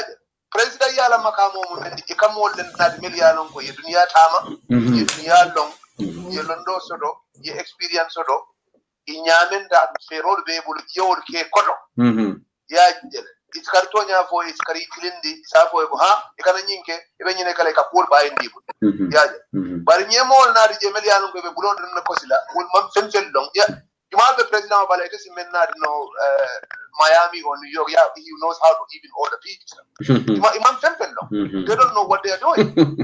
They don't understand public policy. You know, they don't understand public policy. Imam Gambia from Lombage, and it's all nonsense. Yeah. So what are more problem more side than that? There is no abuka kuma for kuma ya longo asite balati yo London baloka na yabo. In caride na manda for political nyanya bara nyimem to atonyala. I am willing to panambe kurat na ngabula no manyina because abe mempo kantonyala and it is selfless and it is about the ordinary guy sitting in Manzada. You understand? He doesn't do that. Everything is just garbage. Yeah. You understand? Yo, I would say it's a very, very important speech. You know, maybe it's a bono kontela more tonya. Hi, Bavula, UDP in college. Hi, Bavula, yeah, tell me UDP and all. That's okay. But we don't and Bayamo, Dajiko, and in Taman Serology, and we are Yemakamonim Fanamba. Yeah, I mean, Cross Gambia, the volume that we are fraying. More the first canyo balande political kono hani dino kono more the first candidate instead of coming together. Yeah, then we all come from a diverse background. Abamam Torangol, Ndefan Bamam Torangol. Yeah, understand. And then Ndela Broda Mbama idin careful at Donesor. Not post Broda New Ofama Komus Surwal, Sandu Surwal. You understand? So I come from all these tribes, and the diversity is very, very important to me. Yeah, I just never got a moment of more divide on tribal lines. You understand? And then we look on the background, morality, and people that he interacted with, and a social circle, and everybody, and in the party of Bacon. It's all about diversity. But he took this time to emphasize that Gambia. Nim kombe sila kendo wala na form de nga detenyola. Momo ipota background or mentor that needs to be respected and recognized, but we need to pull ahead as one country. You understand? And there is a lot of people maybe along ko fere table haji kotentela ilafta mol fitinandila dronka mol dundinyola. And then the way they are going to do that is to try to manufacture tribal grievances and to say that somebody is discriminating against this person, or this person is a tribalist, this person is that. Ibaki kandari do men wolon kamolu farasin dinyola, and then kapodu kole and the molu bulu because it's a monkey mode me alongo is good to no Gambian code the code. Yeah. So and that is the difference, because a leader has to recognize an underlying issue. And then you address it honestly, you address it openly, and then you address it with your heart. Yeah. So what of difference on la Carola? But we don't. All I can say is that we need to pay attention to what is happening to our society. We need to all be very, very careful about dividing ourselves into subsects and things like that. And I think that's what Mr. Dabo was addressing. Well said, Karamba Ture. Well said, MB and Mariama. Janemita on the second part, correct? lafta na audience ol fanan ngalon ko lot of people albe comment ke kan kabrin program start ko angale kan ka siale do somebody want Lamin Bojang ko I can't believe that the Gambians who cannot talk in their native language without mixing up with the English. Okay, we take note of that. Bari lavida kumakilene folale jam fanan. Piggybacking on the point that I was saying that way for Anin Karamba, Gambia is among belong to one tribe. Primarily, member kamole fokanjam. So atol member nyum fogang. Dolbi je ni angale kamwe. Maybe they can pick certain things from there. Dolbi je tobe je mamma ni kamwe. Dole fonga ya fojang ako. Let's allow the balance the way they are doing this because akate mamma ni kamwe. Bari ni angale kam fodo manaka ko. So let's be fair, audience on bal Daniel ngalo neko.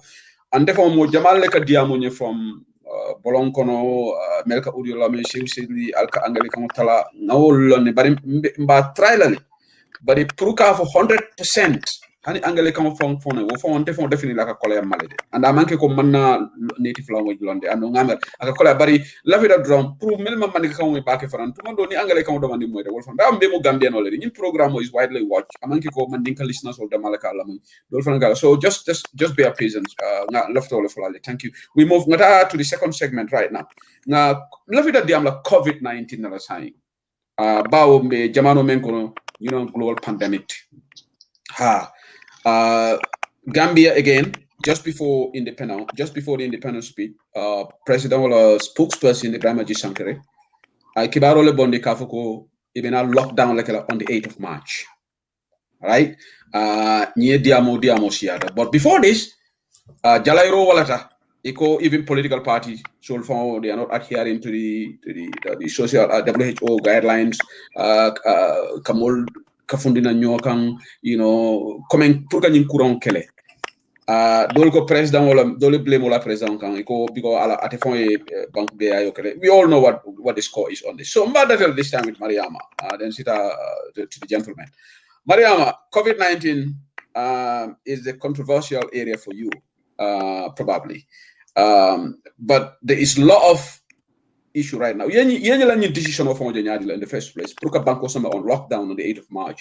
UDP la leader Natalie, Malon Voyalone, Ako suspended all UDP political parties activities now. Na bengo menyantakala all badiu. Na fundraising I cancel. In fact, challenging the government to follow suit. Ako, why wait until the 8th of March? So ite yenye kuja nyadile. Say who? COVID be Gambia. COVID the Gambia. Minister of Health ko abijele di. No, I'm just joking. No, I'm never joking. You've been sarcastic. I'm just joking. Gambia, bring COVID starter. Every single time I'm making a post for social distance, I'll stay home, I'll get anything. But it was falling on deaf ears. This is not even about Baro, because Baro way COVID be jahase.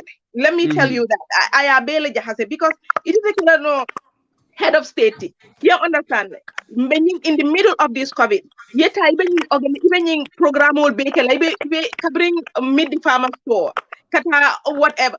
Mid the farmer store to is constitutionally mandated, but amanke for city in a pandemic. You understand? Baro could have cancelled that and then do it another time because of pandemic. America, there are so many things being cancelled because of the pandemic. There are important things that needs to be done. Cancel because of the pandemic. Some of them they do it, but it's a socially distanced. But Gambia social distancing they can't do it. Hani mask will do. They cannot follow the protocol. So President he need to show example. He need to show even though I want to go out and politics and do politics. But in state house because of COVID-19. But the president of COVID-19 respect that much. You understand? Nobody respect it. The health department, in the beginning, they were trying to doing their best to try to educate people. There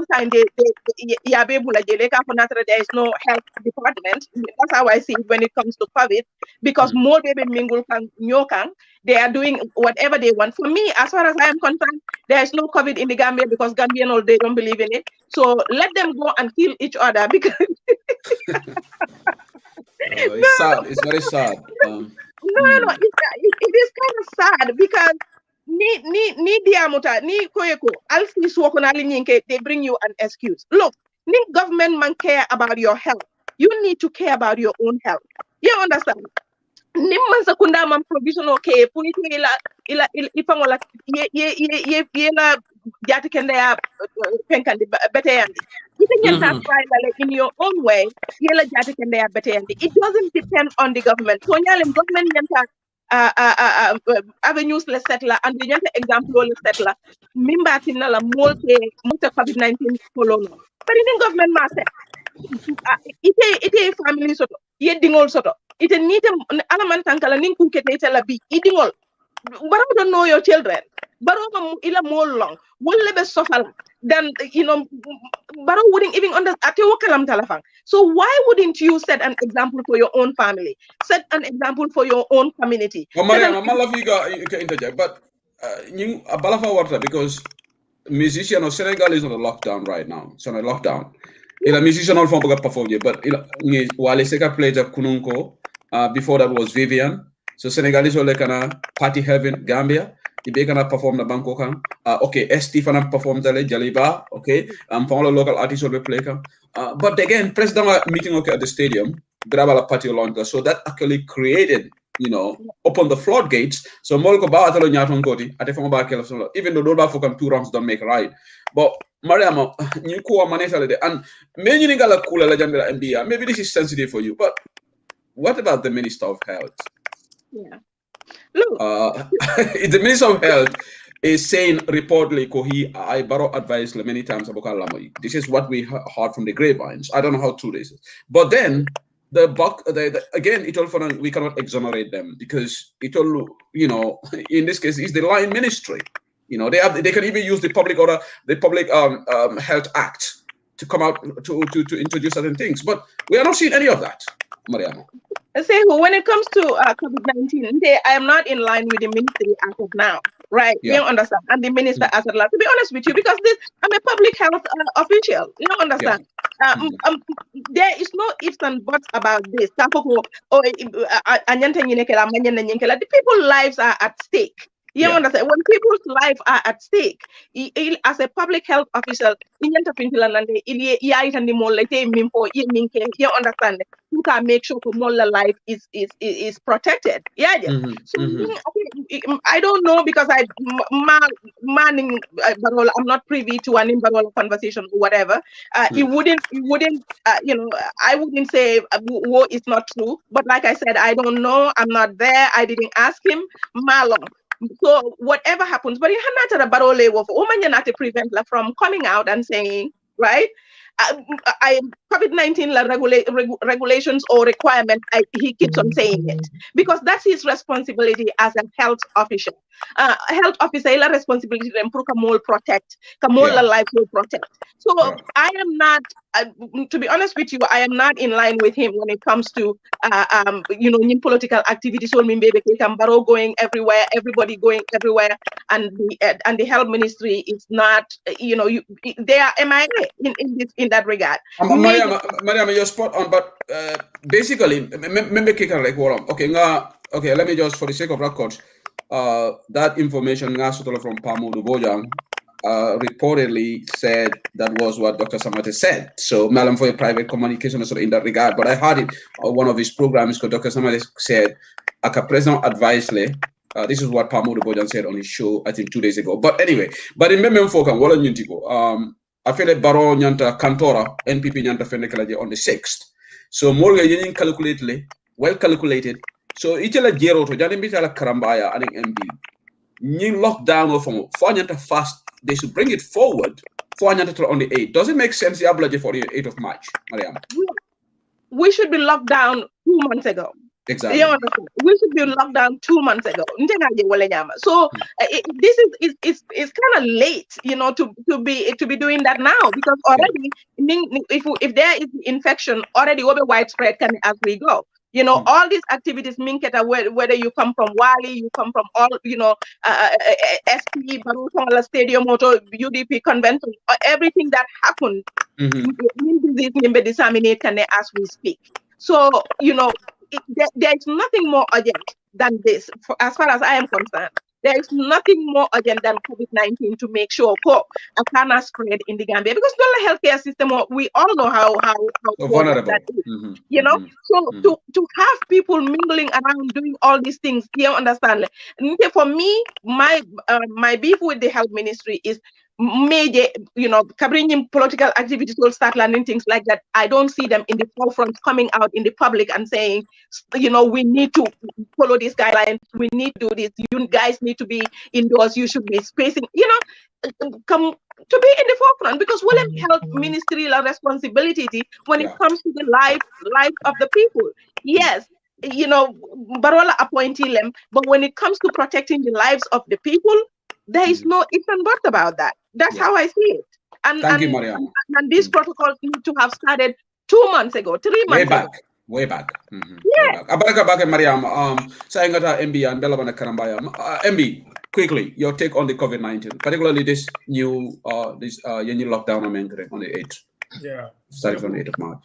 Momondi Bela Moika, Marisalon COVID Bekerine. Last Friday in Terra Nunciaro, Karamole Badi, Sarali and Kome Ango, COVID Leafa. And I know people that had COVID. And in Los Angeles here, Adunkajila Mekega.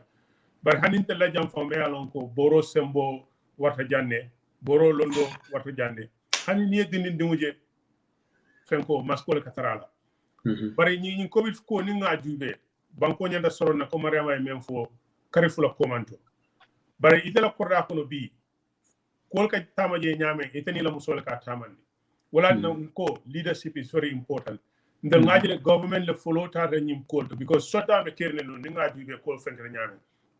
Barota la korda kono, karba abala korda ella. Atara 1 month tola.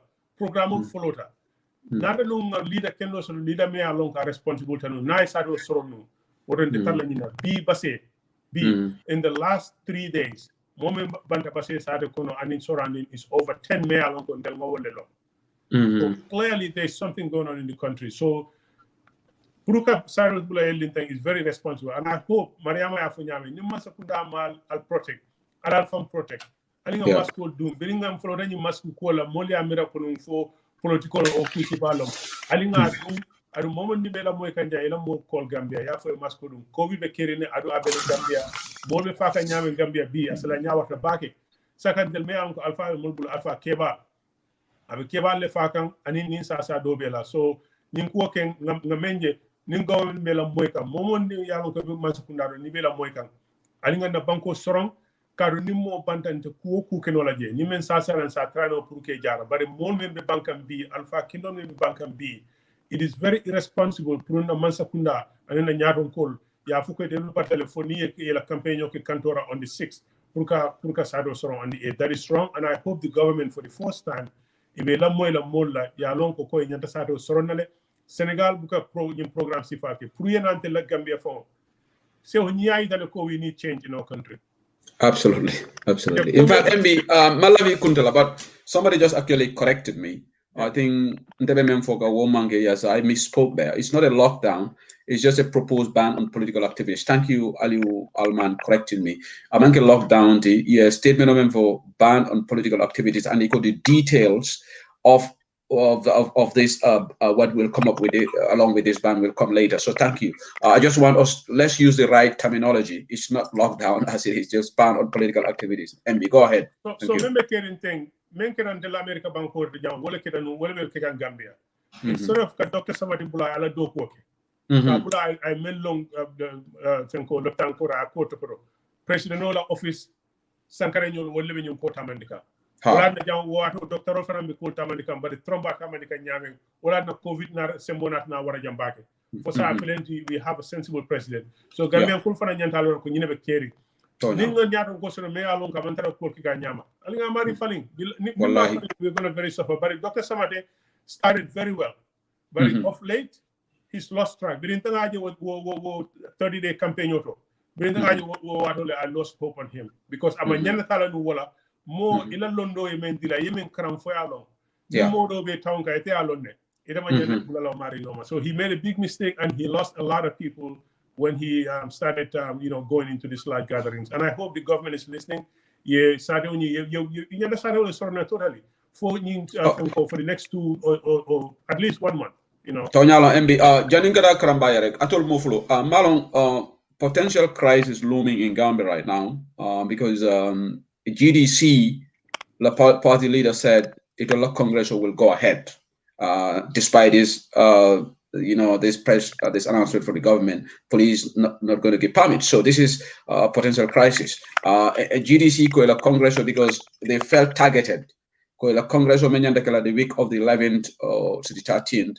So they felt that the NPP be target country. So we're going to keep eye on that. MC Cham spoke, calling on GDC supporters to go to the rally. Mama Kande spoke and said this Congress will go ahead. So we will see what's going to happen. So this is potential crisis looming in the Gambia right now because if you focus ko baro e nyintale muna na 6th event on the 6th because it only meet like Kantorale. NPP is going to Kantora. So GDC is fair. This is discriminatory. So all emphasize bad leadership in our country. So, Karamba, what's your take on the COVID-19 and the way the government is handling it?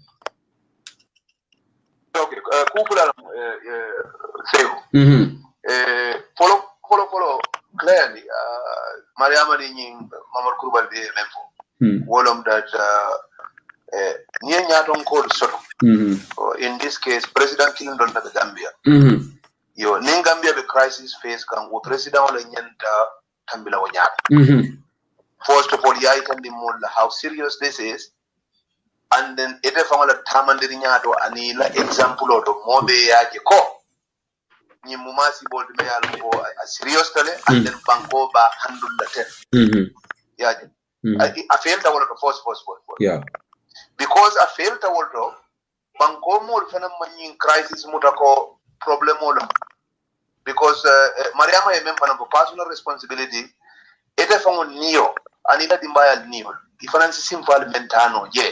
In the Yota. But in Yaton called filter, more in the portal found ya recognized call. Nimumasi bold me along with Dunia, Belacono, Adun, Abu Molfakan at a very high rate. Yeah, including Gambia there. But because leadership failure, Kerale, more fun they are individually. Including the Famanga Mol Melon Gambia, Ninga Commandi ka emphasize here for young Carol serious. It will fair, and then we are just kind of overreacting. Yeah. So there is no sense of crisis. Yeah, neither until Gambia Dawda sign, Molkata normally, Molkata Marcel.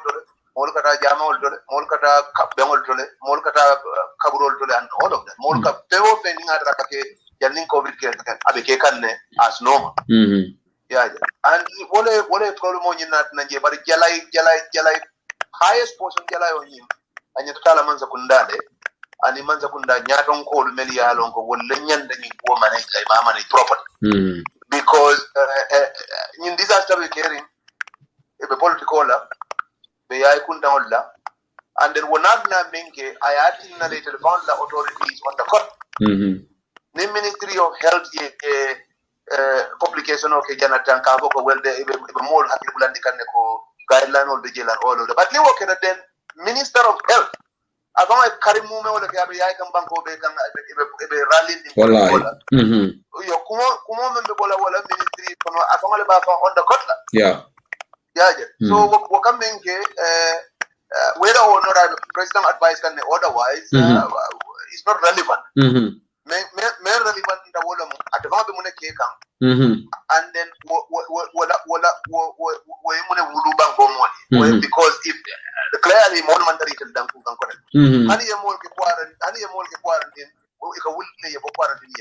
and what action do they take? They can all publish they use photo. And what dangerous tobacco, Ning Adam Mansabediam come more to come a Buga fight a color cotton. Woman better and Delbedo, and I'm not blaming people that are objective, but it must sell a filter. Yeah, because Nina the Taman the Bull make the Nima Yamaseo. Nico, Yakumo, yeah. Karamba, sorry to interject there. Malong, there is a cracking noise coming from somewhere of one of the panelists. Audience will back complain can noise like an Malong. Mariam, do you have a device next to you or MB listening or tuning in? No, I don't. MB, you don't have it either? I have my laptop here. I can move it and see. That's pretty much. Yeah, let's okay, just because I can hear some noise coming through. So anyway, MB, sorry, Karambang, yeah, I just want to address that issue. Okay, it's a little bit of a rattling noise. So yeah, rattling noise like an so malaka bonandamin. So. Okay. So yeah, memang pola dalam kapal suya kama. Walau masa kundanya nda simvalmentala ya be mismanage. Adu ye mem fananke walau ye na apulo men dundi ni covid kono ya jama bije ya kasarale jama bije pana ya be ke tapale ya ladri jama bije pana ya di la ni molle la melbe hotel lor kono tendro amam banko molle na fa fempenna you understand between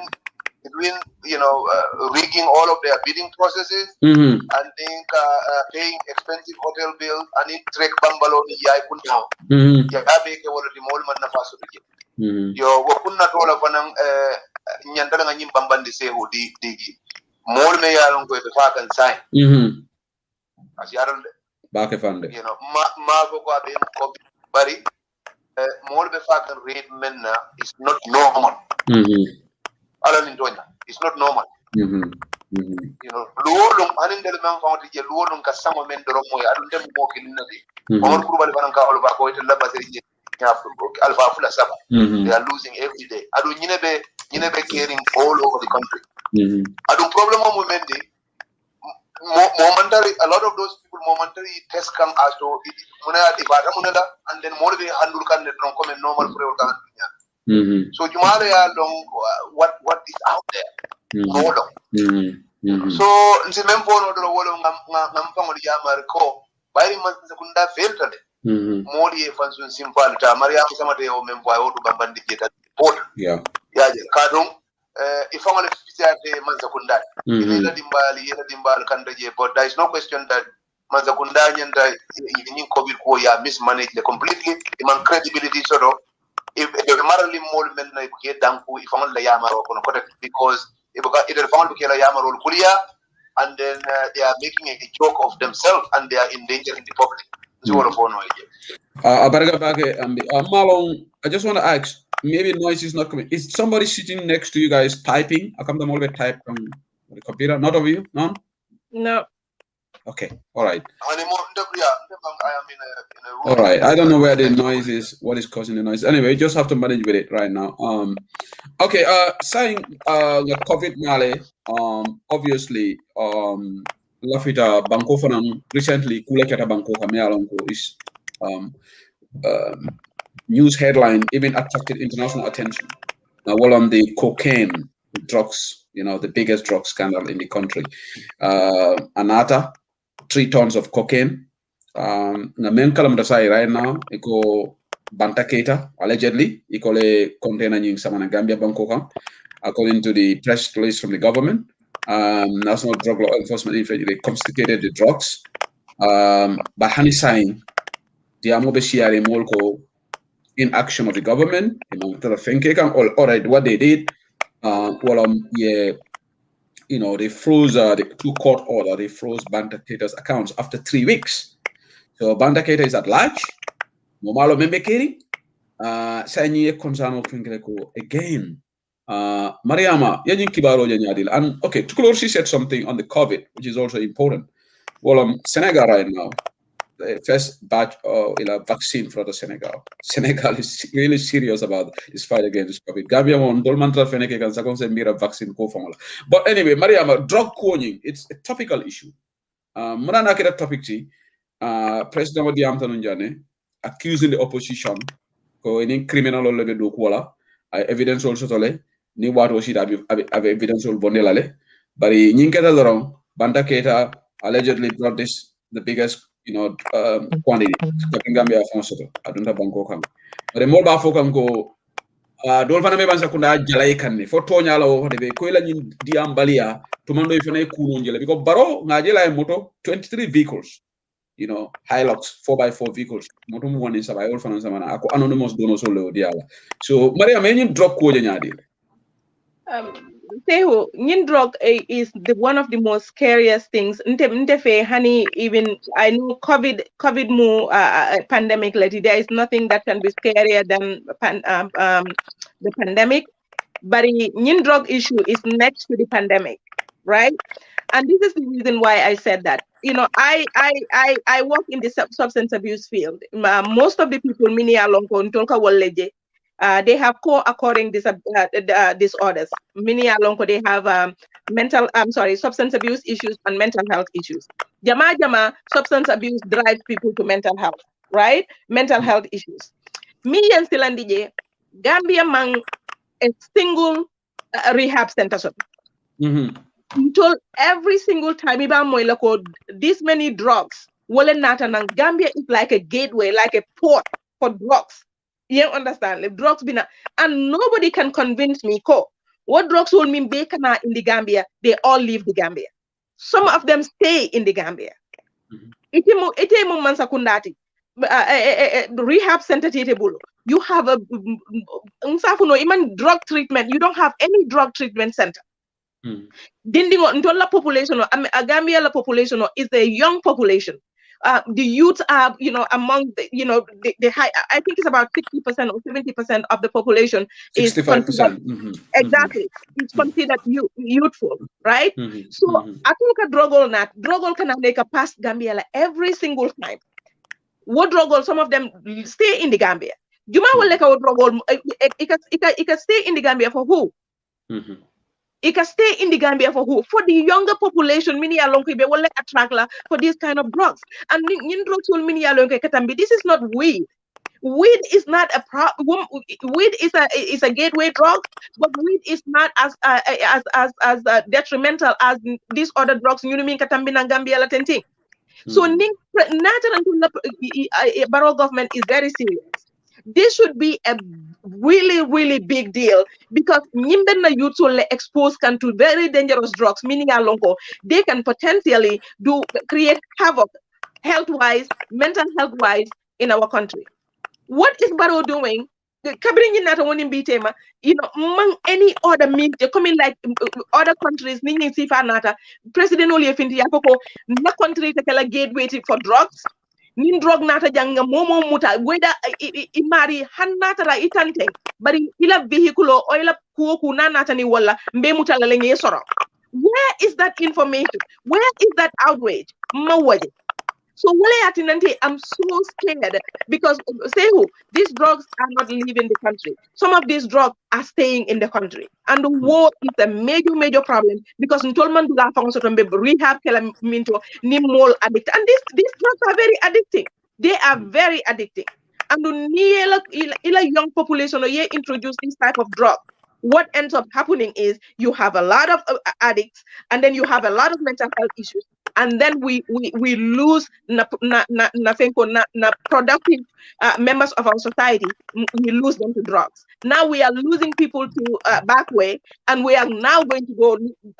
We are going to start losing youth to drugs. Where is the outrage? Where is the government? Can look up Nimomo natajang ito hani eto mention by with the drug. I will throw you in jail. Where is the government? Exactly. Where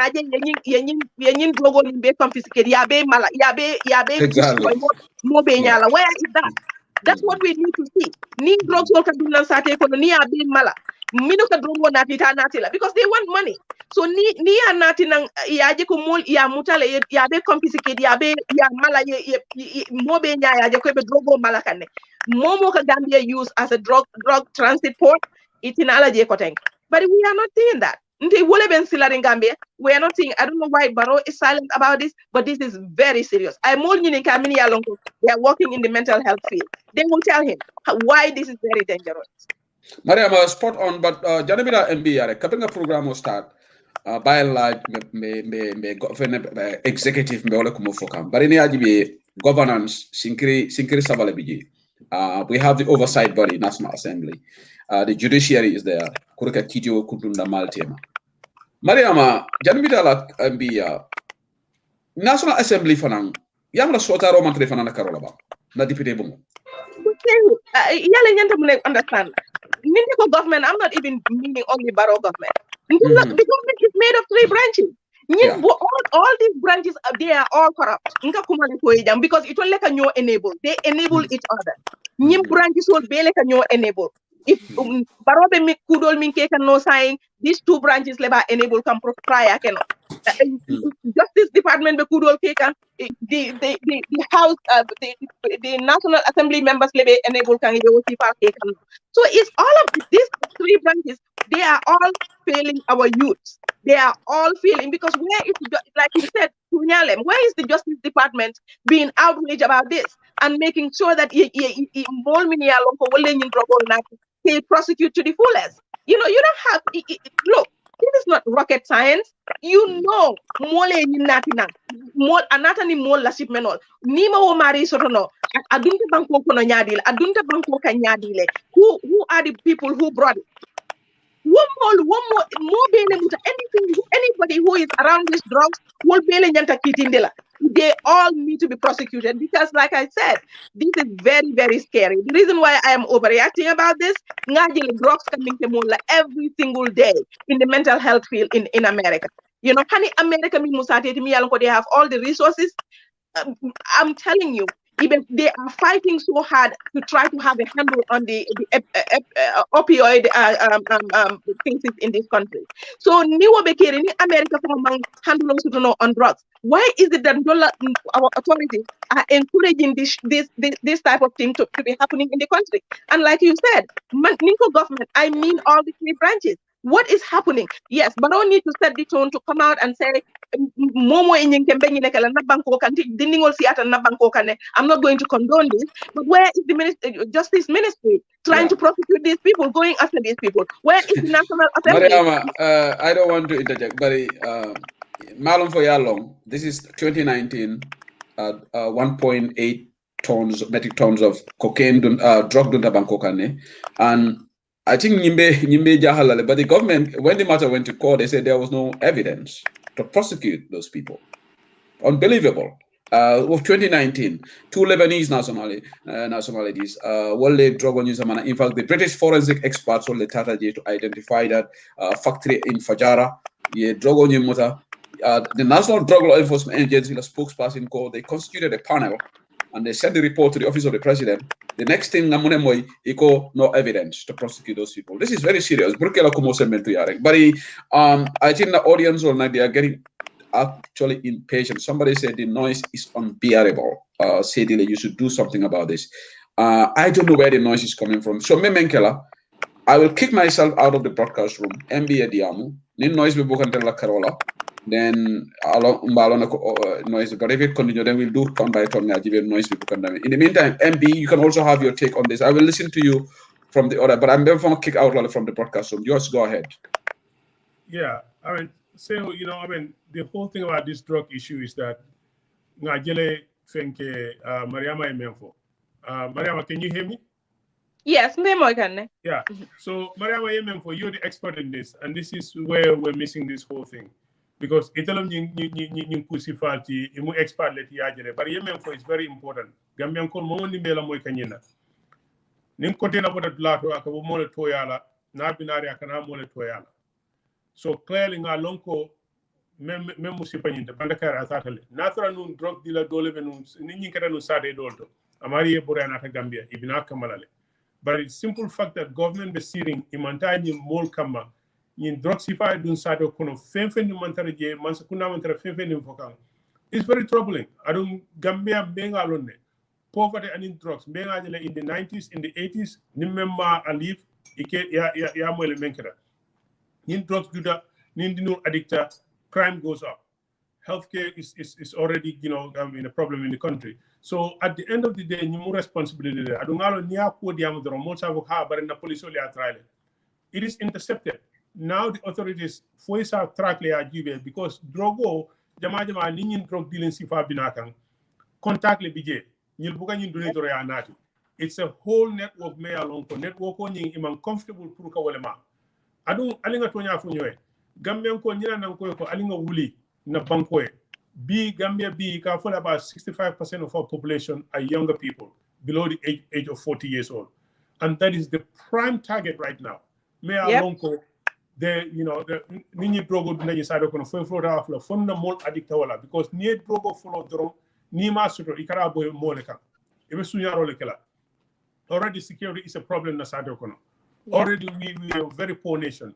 So pour drogo fana e kafu kan man sakunda nyanda fanju wela la do ngalo wati nimbe diamala nimbe man sakunda mobe sawo mo man sakunda nyaje na National Assembly member na judiciary ni nyaje mantara maka anyama nyaton ko the executive the mantara leading kaka ni executive and derivative dino they show very seriousness ye nyum mari arrest nabe hani France le ye authorities kije aboko ka police ki nyame na Switzerland immigration issue. Why can't they send our people to go to France where this guy supposedly is hiding and they make sure that he actually can let them back into the Gambia? Ask questions.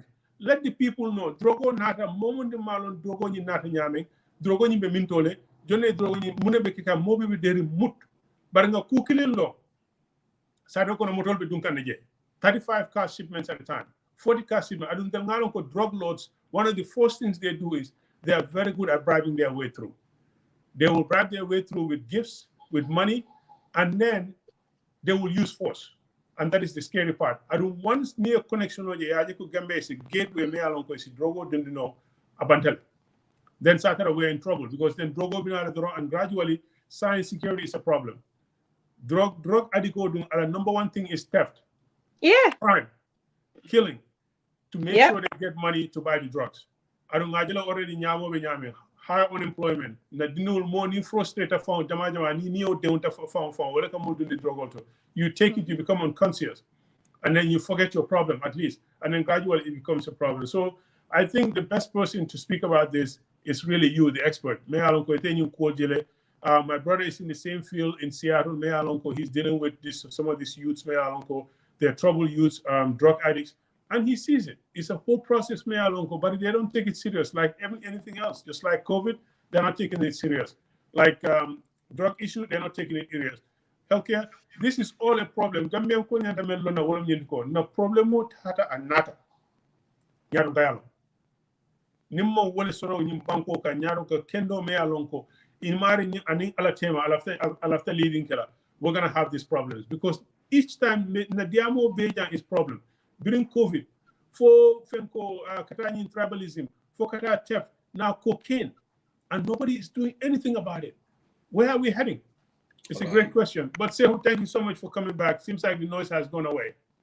Well, apparently the audience also the noise is coming from my end, so I don't know how because Brendan dropped the noise you stopped. I was just following the comment, so it stopped when I kicked myself out, but probably I've been out of Kotenke. I'll have to double check that. But we just have to manage because I am moderating the show. I cannot permanently exit from the show. So Karamba, if I want your take on this, I will take myself out of the broadcasting room just to stop this noise. Karamba, go ahead. But sorry, Ningam Fongo Bondi, I'll take Karamba because he's on the audio. So Karamba, go ahead. Oh, okay. That drugs aka banko tinyale especially banko la funding kew ni manda kunda among serious anything and the drug policy is also the same. I don't come in dol bana yabo nyame drug dealer ka operate nyame ika dulal crossile and then it's dulal me along with stano je slow ki je sabati and drug ka fufula like ninga in around the dulal especially in large quantities eka ku follow men katinyari baba wala ka je bank woni follow with the drugs karuning ni more I don't drug ni more than the drug kono is a very very difficult thing to shake off. Yeah, I understand. Honey, they found a moment the mayor of Katai about regularly. Yeah. Most of the time, ning alama dema, it's a lifetime habit. Kabula no akala like they waste water and then amari so be nyanya ala potential moment ya go be so no. So drug man better at all asifa be.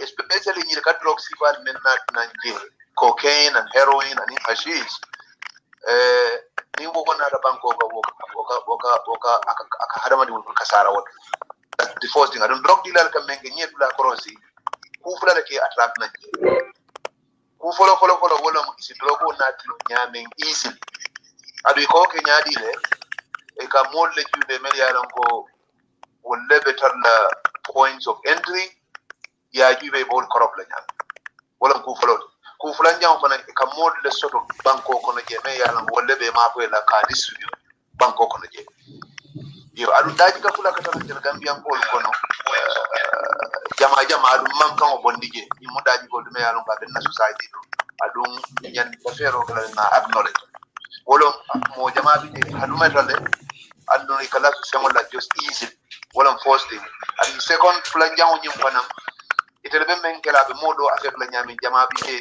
itella haji ko tarawa so wala na mo ka drop wa no ka tay wa no kono sira fe do wa no modo because yalla na be nyim me wa kam aba mari tinya so nyi man ta kunda na long katle ko drogo men kamuda men ka tambi wala ka tambi men kamuda anyway tara dawda so nyi nyanda la mo la ko da in drug dealer idan kenata nyinnal ko si drogo na no kondenali fa ya na di Gambia kono je ya bondi Gambia adu ya was Gambia kono je so nyi mukula to mayalo ko nyandam be ni o toro la baade adu nyantale ngako keje adu ngabe kana muru ko kino doron ne kan wala mu maral lal ma ila makamul fa adu imantiling adu iman sobe ya adu bayri ibe do ko wala telle banku dimul wajibo lo ngi fali ma modo ki meri yaran ko tilinda sobe yata si law ye police ni national drug enforcement yes semben to ya joran meri yaran ko si bantam bil no ni drug dal kono le ye bondi na banko ka ye bay ye bondi je adu nyanda fula nyaw men fanan kala sehu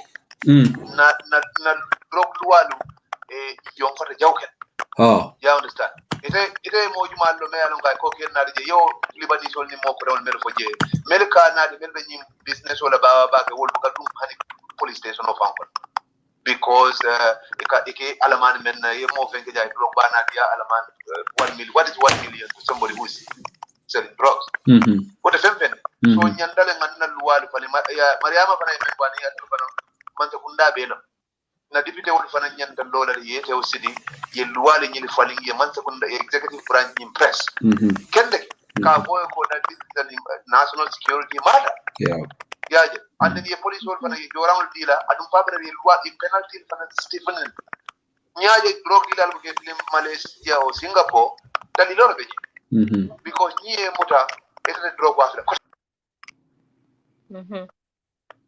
yeah.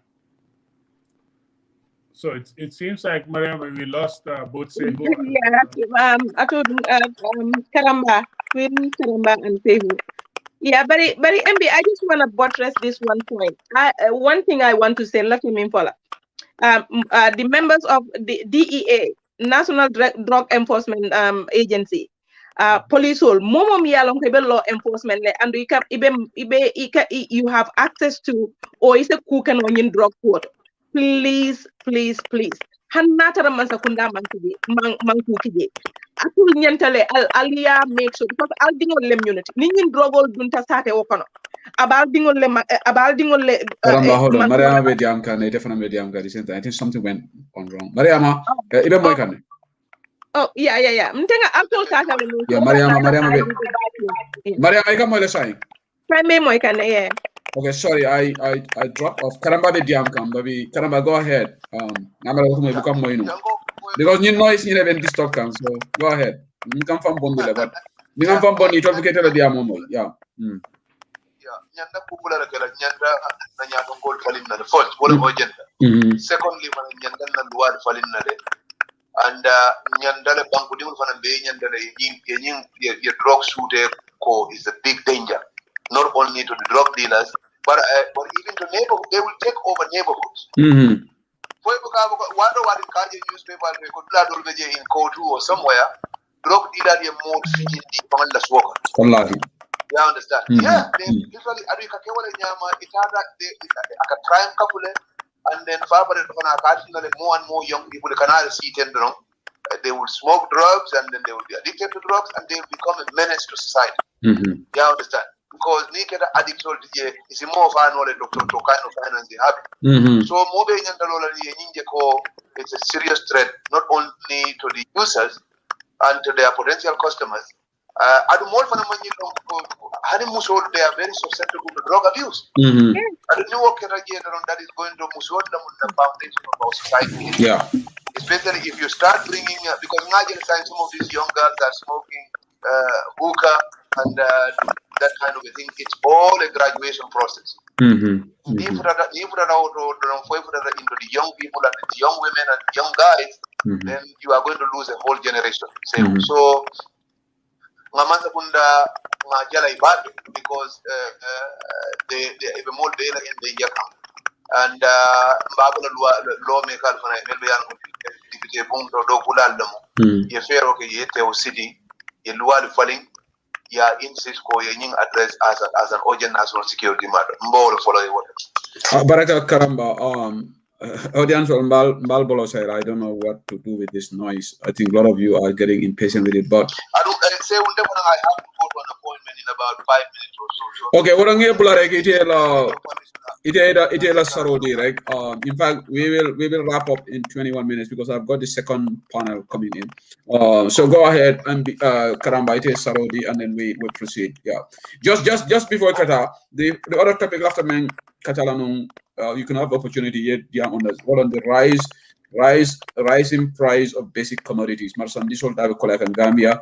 More the complaint of late. You are an economist. You are somebody who you've got finance background. What's your take on this, Karamba?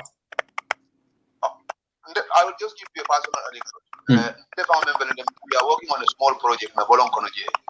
Yeah, cement coating at one price, and then 5 days later, it was up by $20. Wow. Same cement. Wow. Yeah, I understand. And then and then this is very, very, very, very big problem. Because more sort of but small baby and then there doesn't seem to be any kind of a reason or rhyme or a system. Because it comes down to the same issue of governance. Yeah. Because there is a sense that nobody is really in charge of the country. So they will keep the people. But what they call up there is no control on the underlying economic issues. You understand? Those are not happening in the way that they need to happen. And because of that, there is a lot of instability in markets. Sometimes you have dollars, and then you want to get dollars. You cannot even physically withdraw the dollars amount you need from your own bank account there. I have a friend of mine operates a money transfer business over there. Ala employee, between banks, trying to withdraw their own money in dollars so that they can pay out their customers. Wow. Because it's a horrible mess over there. The consumers and the ordinary person. Because more sort of and then nobody seems to care. Nobody seems to worry about what is happening to ordinary people. Neither see in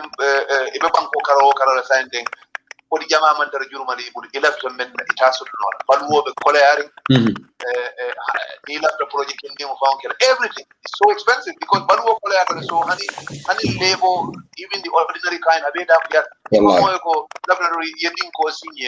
they want you to give them 10,000 to dig the trench. So and it comes down to the same issue. Banco is in the wrong direction. Yeah. And then the people that are in charge, we need to change them for better people. Economy manager more tasula ko movement charges low water more hadi ya bank wala depaso kanya because the government is spending too much money, is borrowing too much money, and is mismanaging too much money. You understand? They just go and then the oil cabinet has decided to add this to this. Cabinet has decided to add this to this, and then they are never explaining that, well, Cabinet is going to sit down and figure out how they will pay for this whole damn thing. I don't know. Everything has a cost. There is no free lunch. Yeah. Somebody has to pay for all of these things. So, as far as the economy is concerned, it's going into the tank. Yeah, exactly. It is even going to be so bad because all of the budget assumptions it is all not going to pan out, and then in order for the country to survive, they have to borrow more borrowing ahead. More borrowing, and then it's going to dig us deeper and deeper and deeper into the hole. And the only way we stop this mess is in December, rang yeta ye carte ko Adamu Baro ayala sako so sikaita si fomanga mankunda lamba ko iramba lamba ko maybe I don't Senegal ayala sako so ay boje ngamo so be wol kije bo mo se bol sina sa mo de ko what we tell and then this is the sacrifice we will do together. Exactly. You understand? For example, people came in and tell you the party. Advise your salary men about condom the Sima Bola Woloto, Alamusoki, Albert Market by Unige, I come some, I tend to lose some, I Jado some, I put some, I have to buy state out the Adamuje. But we are not paying 150,000 to feed this guy and his bunch of hand clappers. We're not going to do that. It's too much. We are able to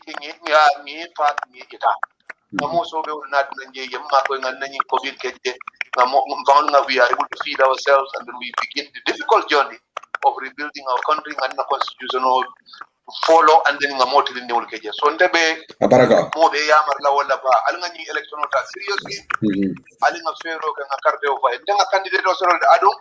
Miami, mana timbaya lobbying apa ko alma karyo ko by bari bida kala jele na kata na ba dali ro ya kanya ka fa ila kenya adum bela hiro tale ya ko ala ken ba fambalun tale, and he's going to take the sector very seriously, and then he's going to take agriculture seriously. Adum ni amar san na do kula mol be finance wol de bank wala ko do kasara wol mo so be wol de adu imandara fenjini nge fankun koloy ala alhamdulillah ala de male and then after do do modi so ngala ni mariam ka jabe be nyoma iba win na ngala okay that will be a good thing. Karamba baraka bake, thank you for coming on.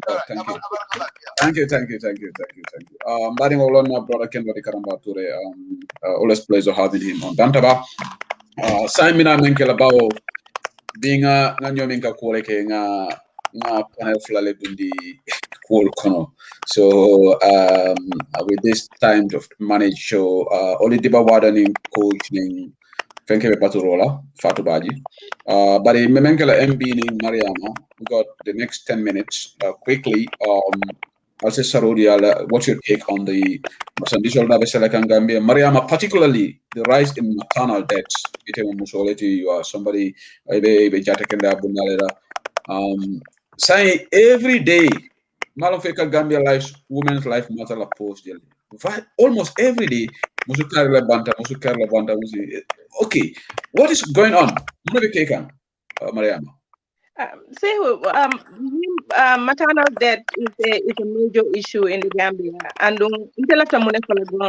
hani more killing for one person. Hanata musu killing wala banta due to maternal mortality.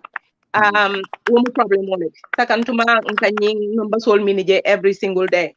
But I just want to give it a context, a lot of context with Dilala, because maternal mortality is a multifaceted issue. We are a monkey for hospital or the malad Katibalialem. The war is part of it.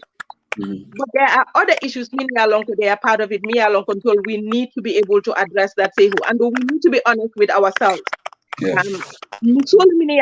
Gambia. Say who ni konoma ni konota. It's a 9-month process. Amanke lunkili waje komi lungomi neka wulude. Wada malab, wada mantende. It's a 9-month process. Ni along you need to take care of yourself, right? Iyanta domo kendo le domo la. right? Inen ta make sure la kata l'hôpital no so yela prenatal pill so ibe woltal. Yaje. Yeah, make sure you know ni koku je balo bale maming understand yeta l'hôpital. Now, mina letano la karola le bari ntol mi musol min yalon kon tolle ko no soto. Ntol la responsibility le min to nga make sure ntol la jati kinde nga focus ko come back e sebi. Bari ni ajube Gambian muso na e kono so majority of them ibe nyankatango le domola ibe mbulo bitale domola ite protein domola ite iron foods ni yalon ka iron dile le ite wo domola big ibe la kodol le kafun na nyokam pour kata kulli dendi ko kan ibe thousands of dollars iba spend la kulli dendi ko kan iba spend la ko kan min yalon ko ibe la bungol renovate la pour kulli yo instead of using that money ka ketol fa bala jato bala ka domo ye dingo nourish ye tol fango balo nourish ko jandi lungo min nebi ka kata wulu yajel that's one thing that's one problem. Prenatal care Gambian jama they don't do it and nimam prenatal care ke you understand one day for 9 months one day ta ko be wulula there may be complications of better la jele. So Tonyalem is a government responsibility lem pour kan hospital equipped so that the lack la blood la no country should be lacking blood manyan na lack la blood la and manyan na lack la you know the equipment ni yalon ko wala be dindingol hamaka kamuso kono juve ni dindingo be laari nyamin things like that ultrasounds and things like that manyan na lack la wala but in total personal responsibility as an individual your personal responsibility is to take care of yourself nim kono bela instead of janibe worry la one day celebration o mimu kulliyati use that money ye fa take care ye ken domori ken dol domo yesu wo nyimi ye kendo nyimi ye take care of yourself kono bela time o mina ni man kulliya soto it's okay in life Malavi interject. Okay, coach just joined us. Minaya, but you can point on a valid point. But some people also argue that those issues have always been there. This issue of people look at Domo Kendo Domo, Musolka Ira Dosa. For the past 10 years, 15 years, they are not new factors. But what has changed right now, up to extent saying 10, 15 years ago, the same issues already. The challenges that we have in it. But if we are going to be honest about it, Minta statistics more people were dying before than they are now. Sign them back, Kalamutaka. You understand? Because we have the social media age. You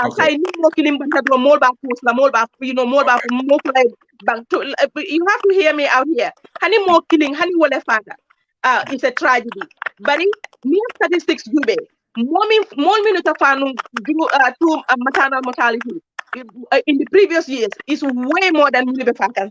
Yeah, well, that's a valid point. Point.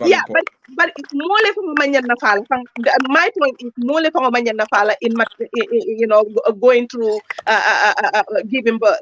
Yeah, but until having a child is a 9-month process. Among one day process. So let us educate our women folks. They start taking care of themselves the very moment they realize that they are pregnant. Eat the right food, do the right thing for your own body. You understand? And most likely, you need to go in the hospital. You may not face a lot of these complications. Now, if you go to the hospital, complication or not, the hospital has responsibility to be there for you, to have the right amount of equipment, and also the people who are qualified to take care of you. Government responsibility. We need to invest in our health sector. So that we don't lose our women needlessly. But this is a multifaceted issue, and we all need to play our roles to make sure we have a healthy population when it comes to women getting pregnant and giving birth. So when it comes to high prices and things like that, it's high time that we have a consumer protection agency in the Gambia. True. We need a consumer protection agency. Price is going up. You food stock the just watch at the internet service providers and phone service providers. The Gambian will loot every single day because of the price gouging on Gambian consumers. We need to have a consumer protection. I don't know what Kura is doing. I really don't think Kura is the right outfit. I think we need a consumer protection agency along for the welfare and the well-being of the consumers in the Gambia. So that we can, Mariama, there is a Consumer Protection Act 2014 in place. It's just they don't have the spine. The Gambia Competition Commission. There's an act already in place, but Nafatala. Yeah, we need to do better by our consumers. We need to do better by people. These are the people who are contributing towards our economy, and you cannot gouge them just because you can. There need to be laws, meaning Lola, consumers will protect them. But in the Gambia, it looks like every time you have an organization, that organization protects more they are the one they abuse. The organizations protect those people instead of protecting the abuse. That's what is happening, and it is so sad. I always emphasize personal responsibility. Thank you, Mariama. Thank you for coming on to Bantabat today. So I've got the other panelists already. Oli Dibawada is on. Coach Pasamaja is on. So, but before we welcome, right? I will MB Krubali, your final word, and then you can take leave of us. Thank you. Thank you so much, Seho, and it's always great to Mariama for our last topic on Tendu Poto is $30, Dulino is $20, Mani Bodo, Mulikiling, Kemisala, Nitalulu, Student Bodo and Takasan $260, be Basi $310. Women either for Hanatara Namuskono Mari will have to fund to afford Nola. Gambia is not affordable right now. The cost of living is on the rise. That means that the current plan that we have in Bangkok is not working. It is time for Gambians for us to take a look at ourselves and understand that if you have a formula that is not working, you must try a new formula. What is happening in India right now? Yeah. And the last 2 hours we spent it is up to the Gambian people. We have a lot of problems. We have capable people that are fixing it. We tried option 1, it didn't work. We must move on to the next option. We can sit there and complain about pregnant women not taking care of themselves, but they cannot afford it. That is the bottom line. Government doesn't have a plan to put in place so that the cost of living can go down. High unemployment, drug issues, lack of good health care, COVID-19. There's just so many problems. It's not working. Let's accept the fact that we tried an option. Don't beat ourselves. The option is not working. Let's try something new from 2021. Thank you so much. And I'd like to welcome the other panelists before I take leave of you, Coach Nimfenki and Oli Dibawada. And I'm sure it's going to be a great show. And these are people who have, who has a lot of knowledge about the country. But thank you so much. I will continue to listen. Gambians, we have a choice on December 4th. The choice is very clear. We either stay with the current status quo, where we will continue to suffer, or we can try something new. And if that doesn't work, we will continue on the change process. So thank you so much. And you all have a wonderful day. Thank you, MB. Thank you. Okay, again, I would apologize for this unusual noise that I think but I don't know, at this minute, I can't do much about it. But thank you to the panel, the segment 1, which we had Karamba Toure, then we had MB Krubal and Mariama. Now we have got part 2. So I want to just take this opportunity to welcome UDP Deputy Administrative Secretary Oli Dibawada from the UDP National Executive, and also a very good brother, man who is no stranger to us in the diaspora and the Gambia at large, Coach Pasamba Jau of DOI. So this is a good blend, but I don't think they are here representing the parties. So we have a DOI representative and we have a senior member of the UDP executive here. Ladies first, I'll just allow Oli Dibawada to say hello to the audience, and I'll go to Coach. Thank you very much, Seydili. Can you hear me? Yeah, loud and clear. Okay, thank you very much. Good evening from our end, and good afternoon and good morning from wherever the rest of you are. It's an honor to be here again for the second time. I've been following on and off part of the discussions that have been happening earlier on, and I am excited to be on this panel. I also take the opportunity to welcome my co-panelist, Coach Pasamba Jau, and who is also a husband, because he's a very good friend of my husband. So, Okay. but it's a pleasure to be here, and I'm excited and looking forward to fruitful discussions that we will have this evening. Okay, thank you, Jarejef Olidiva Wada. It's always a pleasure to have you on these platforms. Now you are here with your husband, but from different sides. Husband, mom, doila. Te manko buga nyunge try. Karambas been trying. A lot of people are trying.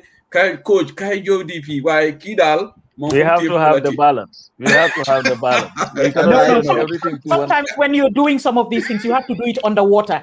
We are working on it. We don't have to. If we say it publicly, it will put him in a bad position. We've got the ammunition ready, so we will get him. It's all a matter of timing. That's what is now a master politician. Yeah, that's what Ajiyam told me. He was, they're all trying what pare. Why it's really an honor to be here to discuss about issues pertinent to our country, and I am really privileged to share this forum with one of the most accomplished Gambians. I'm not saying women. I'm just going to say one of the most accomplished Gambians in Mrs. Olidiba Wada. Yeah, who is really a giant in her own right. And I hope that we'll have a conversation that is worthy of the time of the people that are watching. Okay, Coach Jarejef. We will also have another sister, independent. So, panel bi mom. Lumako defere moy suma gele bena from UDP, then from another party them am independent. Fatou Badji, mom independent la mom tam bokatu party. So ñuko buga hecha ñun xam nga UDP, we're trying to get everybody. I know that. Why Pata will succeed in bringing Coach to UDP? No. Pata is the worst person that you can use. You say Nata Mas or Bubakar maybe, but Pata no. Or a Karamba. Yeah, or Karamba. But if you guys expel Pata, you have me. That's the thing. No. He's a son of the party. He's a son of the party. When they go Uvrek, they go, you know what, you're gone. That's it. Who's go? Yeah, interesting. Okay, lady. Okay, let's go into the topic. I don't know whether you follow the earlier topic. Gambia at 56. Gambia was at 50, marked the 56th independence anniversary 2 days ago. Well, I think we all celebrated. Happy independence to everybody. But even the debate I heard from the other panelists, earlier panelists, this debate is on. Should we even celebrate independence? Coach, senior member of your party, Sidi Ajata, said it's not worth celebrating. If I understood what he said, because of money, we are still huge debt burden. We don't have economic independence and whatever. So before I go to the in-house UDP, Madega from Coach, what's your take on this? Independence, should we celebrate it or not? Yeah, if you read that article, what CDA is asking, he said the fundamental question that we must ask ourselves is, what are we celebrating? Progress, backwardness, or celebration for the sake of it? Well, independence is an important date. We attain something. I think what is important is, are we taking stock of our country, where it was and where it is today? It looks like we are stagnant. And so I think from that point of view, maybe before just reducing the whole thing into a fanfare, we should really sit as a people and look at ourselves very, critically, and ask whether we are doing better than the country that was bequeathed to us. And unfortunately, it looks like our country is stuck on first gear and cannot move. Okay, so if small understanding. Well, we should celebrate it, but anyway. Celebrate it, but you know, unless if it is worthy of celebration. It's up to you. You know, you can choose and say, you know what, I'm going to celebrate. You know, ngente bu rëy lay def when if you don't have money to do the ngente mom definitely waxi caaxaan la. But I think we should move away from just listen. This my thing, Sehu. A country, we celebrate everything. You open a road, the whole country comes to a standstill. Nobody goes to work. The best plumbers are called. People wear asobis and all that just for a road to be opened. After 56 years of nationhood. So at some point, we have to scale back the celebration and start doing something that development must be normalized to the extent that it should not warrant all these unnecessary celebrations and, you know, openings and all that. The president come wear his biggest haftans and you do it. We've been doing that for 56 years.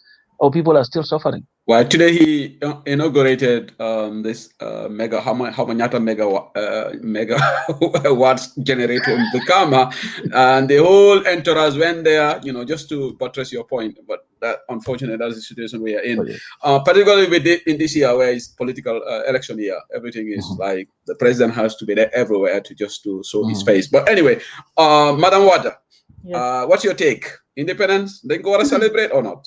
I think we should, I agree with what Coach said. I think we should acknowledge and commemorate the fact that we are 56 years old. I think instead of looking at it as a fanfare, we should have taken that opportunity to do some stock taking, reflection on the, where have we come, how far have we come, what has worked. Personally, I feel that each leader had come with its own legacy that they had left behind or that they have left moving forward. And, change happens, sometimes for good or for bad. For me, my take is I don't think we keep doing the same thing and expecting something different. I don't want to interject. Why? I just blend in the local languages. I know people audience said, wow. Okay. Yeah. So my question be halat moy. Fogu mane at this point in time, I'm in darab lu ñu wara celebrate. Fogu na li ñu warona def moy talk the ekati problem yi xew ci bir dëkk bi over the years. Ak naka lañu tagaro pour dem kanam. But right now ñun suñ definition of commemoration of the 56th anniversary dafa melni xew la wara nekk and you think that loolu la ñëpp buga te foog naa ne weesu nañ loolu parce que problème siñ dem through the past 24 years bari na bari boo xam ne war nañoo ruus a toog sax di tàccu di fecca war nañoo ruus di am entertainment dañu waroon a toog di am ay serious discussion between civil society, political parties, judiciary, the legislative, the executive, and the individual people, the youth and women, ñëpp ñëw together ñu door di xalaat comme yéen li ngeen a def nii loolu lañu waroon a def government loolu la waroon a def and waroon a nekk opportunity boo xam ne président bi mënoon naa toog ne tey dama am how do you call this thing dama am a town hall independence dama am town hall lan laa defut wrong lan laa def wrong I mean if bu fekkee ne mënut a génn sax pour wax every year then na seize opportunity bi pour during independence mu jël opportunity boobu pour take stock comme du wax ak nit yi it's always a press conference waaye dama feel ne daal we are missing this boat and the boat has already sailed léegi problème bi mooy xanaa ñu jéem a feey dab ko but yeah that's my take I think we should and acknowledge it waaw jërëjëf madame jërëjëf Oli léegi am nañ the third panelist independent female activist Fatou Badji moom bokkut parti the last time I checked mu ne bokkut parti waaye ñu bari na ñëw na waaw man loolu la waaye xam nga dafa mel ni comme Momadou Ndaw Fatou Sol sax kola doy la so that's the right color go ahead. Well, Fatou Badji, welcome to the show. Thank you for joining us. Thank you very much, Sehu. Apologies, Maggie joined a little bit late, just because of the change of time. I was sorting a few bits out. That's but I'm very honored to be sharing the same platform with Auntie Oli. I love you so much. Yo yaa ma gën a motivate sax ma ñëw ba pare coach. Waaw ba pare coach Thank you. Mom tam respect naa ko trop, and he's a big fan. My husband is a big fan of you anyway. So he said, you have to. I said, I'm a little bit nervous to sit on this panel with them. He said, no, they're all right. So it's an honor, Patrick. I think I'm leaning on Doy's side more. Why didn't I say that? What that mean? As we Okay, go. I'll take your number offline and we'll talk. And I will talk to your husband. Interesting. Thank you. Question Buma like Oli a coach. The same question. On Thursday, Gambia clocked 56 years of nationhood. What's your take on it? I'm the new one. Jaru celebration. What is there to celebrate? What's your take on this? For me personally, feel nane there is something to celebrate, just a little bit. Come for the fact that colonial rule be and that's something that we can commemorate, because soon forefathers past president, but they've worked very hard to earn that. Why there are a lot of questions that we need to ask ourselves. So if independence, because Barrow's speech and be what nako, mung don't wax about sovereignty, mung don't wax about freedom, liberty, and that oneness. Ñun suñ sété suñ bopam man suma lu ma daan wax moy ako jangi ibe banko la independent or celebrate la. Ite fango ifang jibe bang ye fango la independent or celebrate foi fango independent talabang, and this is a woman, she's a UDP woman of course, but she's a woman who has not been even in a classroom among what we call literates among literates at demo school, but she so much believe in being self-reliant, being independent. Nga muna defaral sa bopa, nga muna tahawal sa bopa. As individuals, as Gambians, can we say ñun we are self-reliant? Yes, in terms of territory, I'm not independent, bobu nono. Telolu nono said there are questions that we would raise in terms of the Chinese coming into our borders. Why society is a livelihood of Gambians. How independent are we? How self-sufficient are we? Lol nono, the data be, so you celebrate independence. That would always stick at the back of your mind. Ne telolu to Africa, like I think you guys would agree that that's across the board in Africa. Why ñun dañ rawante African countries dañ rawante. Ñun Gambia man lima fa gis am nañ suñ space as a nation, but really ñun suñ livelihood as individuals, as society, nekkuñ di move forward ñun independent because ndax dañ dee mën a xalaatal sax suñ bopp. Are we even innovative and making our own decisions? How much are we relying on the West? So there are so many things that we can ask ourselves. See if independent being. Jërëjëf Fatou Badji. I think tey am naa fi 6 panelists, and where you all agreed that yes, definitely war nañu celebrate independence. In fact, seen xalaat yëpp benn la. Everybody is saying the same thing.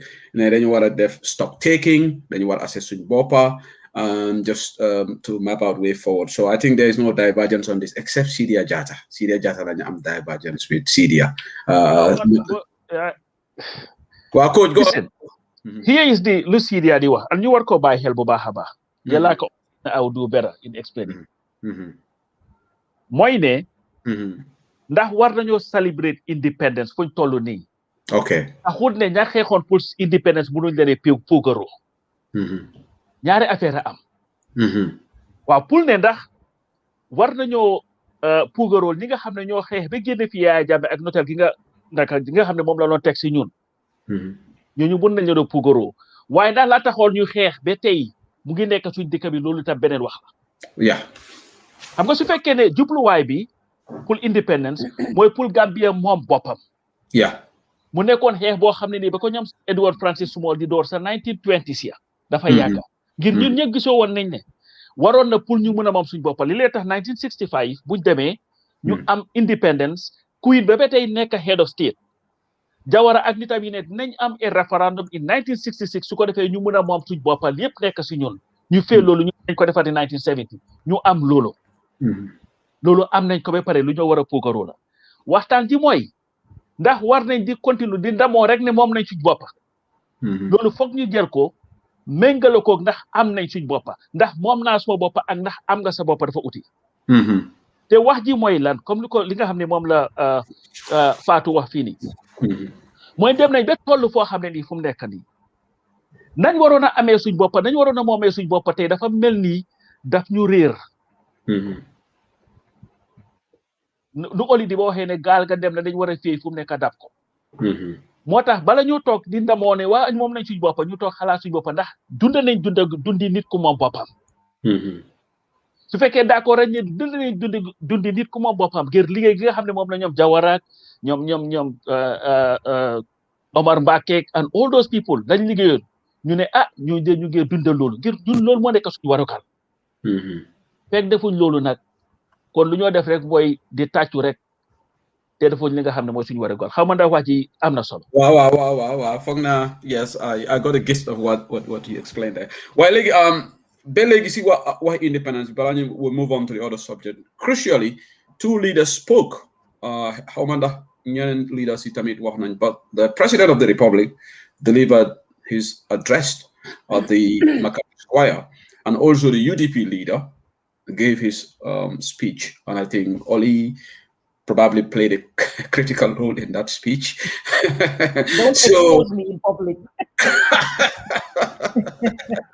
So anyway, I want us to see you analyze ñaari wax yooyu bala ñu move away from the issue of the independence. I would start with, of course, ladies first. Fatou Badji, déglu nga speech Adama Barrow bi ak ndax xaw ma ndax déglu nga speech Lawyer Darboe. What's your assessment of both speeches? Yes, so read na speech Lawyer Darboe bi and déglu na bo President Barrow bi. I think ne man bima don seetaan because bu Lawyer Darboe bi la njëkka read and then I then watched the president's speech. Man ngi wax suma jëkkër ma ne ko kii nag fooguloo ne nag dafa pick some bits and pieces you Lawyer Darboe wax mu bi because I'm very critical of the president so duma ko dee farle lu bari so why ñoom ñëpp I think there is one commonality there. I think both speeches were good. Li ma foog mooy li ñu doon wax ñoom ñaar yëpp mooy unity bi that sense of unity harmony bi important na loolu noonu it's a very powerful message pour ñun ñu dégg ko as countrymen and women from suñ jiit because loolu noonu dafa dalal xel te xam nga we know that there's a lot of tribalism now in the politics so baax na pour ñu njiit yi ñu génn si ñu wax along those lines and especially for Lawyer Darboe bi moo nekk first time I see him act like a person in waiting to become a president because ñun lii lañ doon xaar si moom. Wow. How ma ndax am na ko de how ma ndax mus na koo def but I've never really seen anything like that before mu ñëw ci time independence mu wax ba pare moom speech am bi lu tax mu gën a outstanding he touched on so many important issues yi nga xam ne ñun ñu ngi ko jànkuwanteel as Gambians he touched on food security ñun gis nañ léegi naka la marché bi mel especially us women ñi nga xam ne ñun ñoo dee dem nduge ji these are very important issues for Gambians wax na ne loolu noonu is a priority area for the UDP government wax na ne tamit health bi ak education is very important he touched on youth empowerment naka la ñoo def ñoom suñ ñëwee into power I think those things are very important wax na even about the drugs and the national security xëy na dinañ dugga sa si yooyu noonu in more detail waaye man for me it resonated with me man yooyu noonu laa doon séentu tamit si President Barrow he didn't touch on his part President Barrow's part he didn't touch on the drugs daf ko wax tuuti rek mu ne xale yi nañ oytu the use of drugs and he banged it on the sovereignty ñun nuñ moomee suñ boppa I think we all know that moom nañ suñ boppa in a way comme ñoom time Jawara ñoom jox nañu independence we already know that reconciliation bi is important loolu noonu waxam la waaye ñun ñaata yoon la conflicts they am si Gambia ñuy ut si suñ président bi pour mu génn si ñu mu wax ñu should it be on Independence Day that he comes out and speak about these things déedéet lii nii daf ko war a wax even before bu ko defee saa yu su ko waxee waat si independent dinañ xam ne kii moom la this is him but that all sounded like yow mu binda dara nga jox ko moom mu wax ko it didn't even sound right when he was reading it as always moom yàlla mayu ko loolu noonu he's not the person koo xam ne dina read nit ñi sa understand I had to go and look at the text again pour ma even conceive lan la doon wax because du dee mën a coherent su moo read loolu noonu yàlla joxu ko but I think overall it was very good the part bu mu waxee about liberty and freedom of people bi mu waxee loolu noonu moom President Barrow, I think it's contradictory because really am nañ democracy, yes, waaye ñun ñoo ko xeexal suñ boppa. And I want to use this platform to share that because lu bari dañoo nekk di wax ne President Barrow moo ñu jox democracy. President Barrow didn't give us democracy. Gambians voted. ñun ñoo earn suñ democracy ñun suñ boppa. Because ñun suñ demutoon ñu vote out President Yaya Jammeh konoon ba tey President Barrow num nekk si kanam mu bring boppam forward konoon we wouldn't have this. We wouldn't have it su fekkee ñun voting ko. So it's not right pour moom mu take ownership bi moom kenn. You know, mun nañoo acknowledge ne ñëw na si kanam génne na boppam and it was very risky environment bi mu doon génn si waaye Gambian si ñu ñoo jox loolu suñ boppa and ñun ñoo ko nekk di maintain dama dee wax ne ñun Gambia mënuñoo delluwaat si dictatorship it's just gone. So moom mu ngi wax loolu noonu waaye moom si biir nguuram moom jàpp na fi waa 3 years jot na biñ génne te ñooñu dañ doon express seen liberty lañ doon express freedom of speech ñoom luñ bëggul loolu lañ doon génne and they have that constitutional right to do that.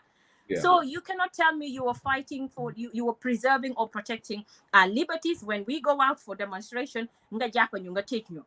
You know, but mo tane fi nekk ni mo tane bu Yaya Jammeh bi foofu because Gambians would not just accept it. Nekku ne Barrow moo ñu ko jox ñun ñoo ko du nangu because léegi gis nañ eewu nañ mos nañ démocratie xam nañ lan nekk si démocratie especially generation like us ñi nga xam ne nekkuñ fi one time i Jawara when we were here but we were very young.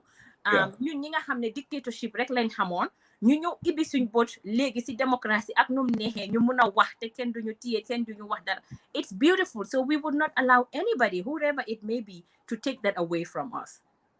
Well said, Fatou Badji. I'm not new ndax you are not already UDP. Somebody just commented that. Kemo Dabo. Sehu, are you sure this woman is not UDP already? Anyway. She's doing. Fatou, great assessment, but there is one point that Seni Marina raised flag on this, who was part of the consultative review, the Constitutional Review Commission. He raised this on social media. President Barrow's speech didn't make any reference to, no mention of the draft constitution. Did that surprise you? No, because it was in his interest anyway. Mom Amuton, Buguton, he didn't even understand it. This guy is not capable. Mom Hamilton, bim done here at Guy and you call support. They thought that they were fighting the UDP. How you want the ñun la monyo damage as a society, monyo di buga defara. So he wouldn't make mention of it because he would make fool of himself by mentioning that.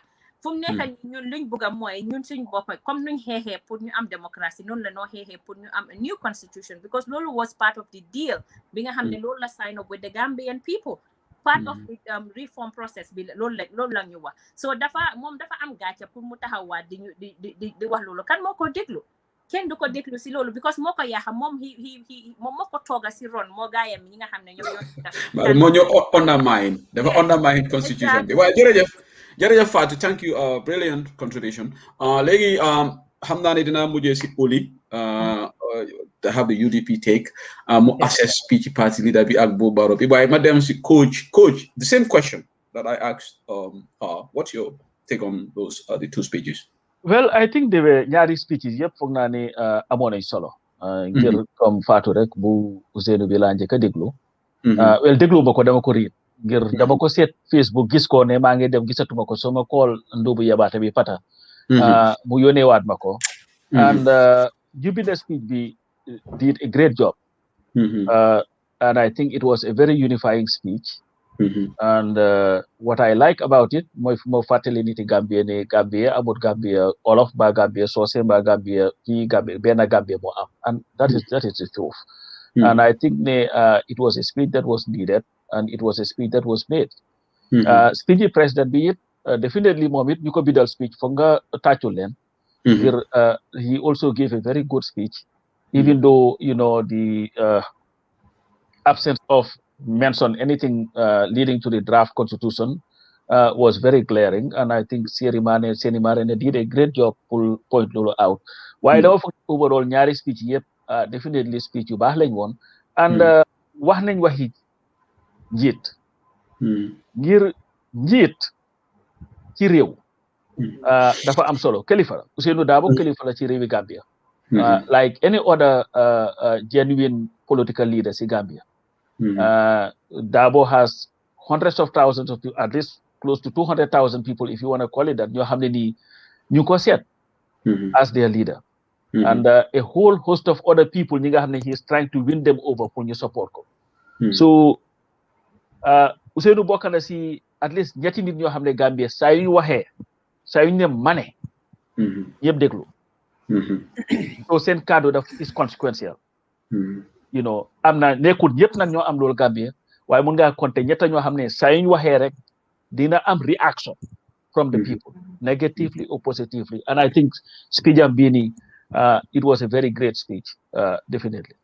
Wow. Another symbolic act on social media when the UDP leader went meet Barrow and they shook hands. You know, we saw social media people actually posted that and said this is good. We're just talking about unity because I think the biggest political rivals right now, you know, political discourse are, you know, the father and the son. Unfortunately, the political father and the political son, you know, parted company. Everybody eyeing on the presidency right now. So, how did you see that picture, Coach? Man betuma, xam nga nit ñi foog naa suñ lu happen dafa am lu ñu dal ci suñ politique. Te maa ko la wax kenn ne ko gis nga change bi nga xam ne moo happen ak nu mu happené. Moo tax because Gambia politique musta guddee nii. Whole 5 years yëpp ñuy politique musta am Gambia. Musta am de. Waaw so loolu nag dafa continuer ba daal dina am. You know gars dañ leen ñu ne tekkatekaral boo gis rek ay ab xel la woon. mooy dox yu métti la woon. bi ñoo ne tekk. so tekkatekaral boobu dina xew after su election si happening. waaye lu ma bëgg a nit ñi jàngee si lii. moo tax gis nga politique. du yëfi xaste du yëfi saaga du yëfi merante du yëfi naka xaajaloo du yëfi dara. yow mun ngaa support UDP mun ma support doy ba tey ñu mun a nekk xarit nekk mbokk yi doxi suñ soxla bugga la waaye warta tax ñu féewaloo Ousainou Darboe ak Adama Barrow yàgg nañoo dajee since ba gars yi amee seen naka la break up bi te saa yi ñu gisee jàmmalante Halifa Sallah Ousainou Darboe noonu seen liggante yi yëpp dafa happen so mel ni li nga xam ne moom lañ ci war a jàngat bi mooy xam nga lan liggéey la presidency Adama Barrow di ko ut Halifa Sallah di ko ut Ousainou Darboe di ko ut keneen ak keneen di ko ut nuñ ko utee nag mooy dem si nit ñi nañu jox leen di ko amuñ doole jëlal ko suñ bopp ñi nga xam ne nag soo supporté Ousainou Darboe sa warugal mooy not pour nga féewaloog ñu support NPP mbaa ñu support doy waaye pour seet nag ngaa wine ñooñu over to you just doy di way ñeneen di same way so to me jaaxaluma and I was not surprised by it. It was ordinary to me. Why I believe ne it was also good. Ne xëj na ñi nga xam ne xëj na seen politics matchut lool nekkul pour tuutil kenn suñ gisee loolu xëj na lañu ñu nag jaru ko fi because at the end of the day coow li yëpp leena la rek sa carte nga am suma carte damaa dem foo xam ne man kenn rek ka faa nekk sani that's the most important thing. Jarut saaga jarut xeex jarut dara and I think ne soo readee speech yi Ousainou bi sax that was the emphasis of it. It's not about enmity. We are one Gambia. There is no way that we can support one candidate. Munta am. Then we don't have democracy. So I think it was a great thing. Why man bear to definitely. Yeah, Belegi, Balamadem to Oli. Let me just bring the other side. There is this common saying, politicians will always be politicians, Coach. You know that. Yes, it's good to come out and deliver speech on unity and all that. But the proof of the pudding is in the eating. We want to see actualization of Adam Barrow Dewa. Yes, they shook hands wherever they made the engagement. But look at it, the other side, look at Gambians, whenever they see that, they always make it a headline news. It's because you know what led to all this. Political platforms on Barrow's side, we saw Hastebi, Odios, Sagai, and I've never heard our president, Homer, and I'm not, if anybody ever heard him say, came out and say, stop this. He's the leader of the country. Mamoy president be. moom mooy like he said whether support nga ko or not moom mooy président yëpp waaye musu ko wax so looloo tax def dee jaaxal ñu bari suñu gisee ñoom ñaar ñu ngi people say oh there's no sincerity in this the S word and I think mënuñoo unite dëkk bi coach su fekkee ne maa yow dañoo tase rek and we just want to make this fanfare and this but behind the scene ku nekk mu ngi encourage. I'm not saying that's what's happening, but if we are not seeing we don't see stop of guide stop supporters. Would we be convinced that there's sincerity in this, or is just unfair? Gis nga li nga wax Seexu lu am solo la. ñu jiite. Seen jëf warut am ci kàddu rek. Exactly. dañ ko war a jëfoo nit ñi gis ko. Yeah. waaye ñu niti Gambia. nit ñu war a am xel lañ war a nekk.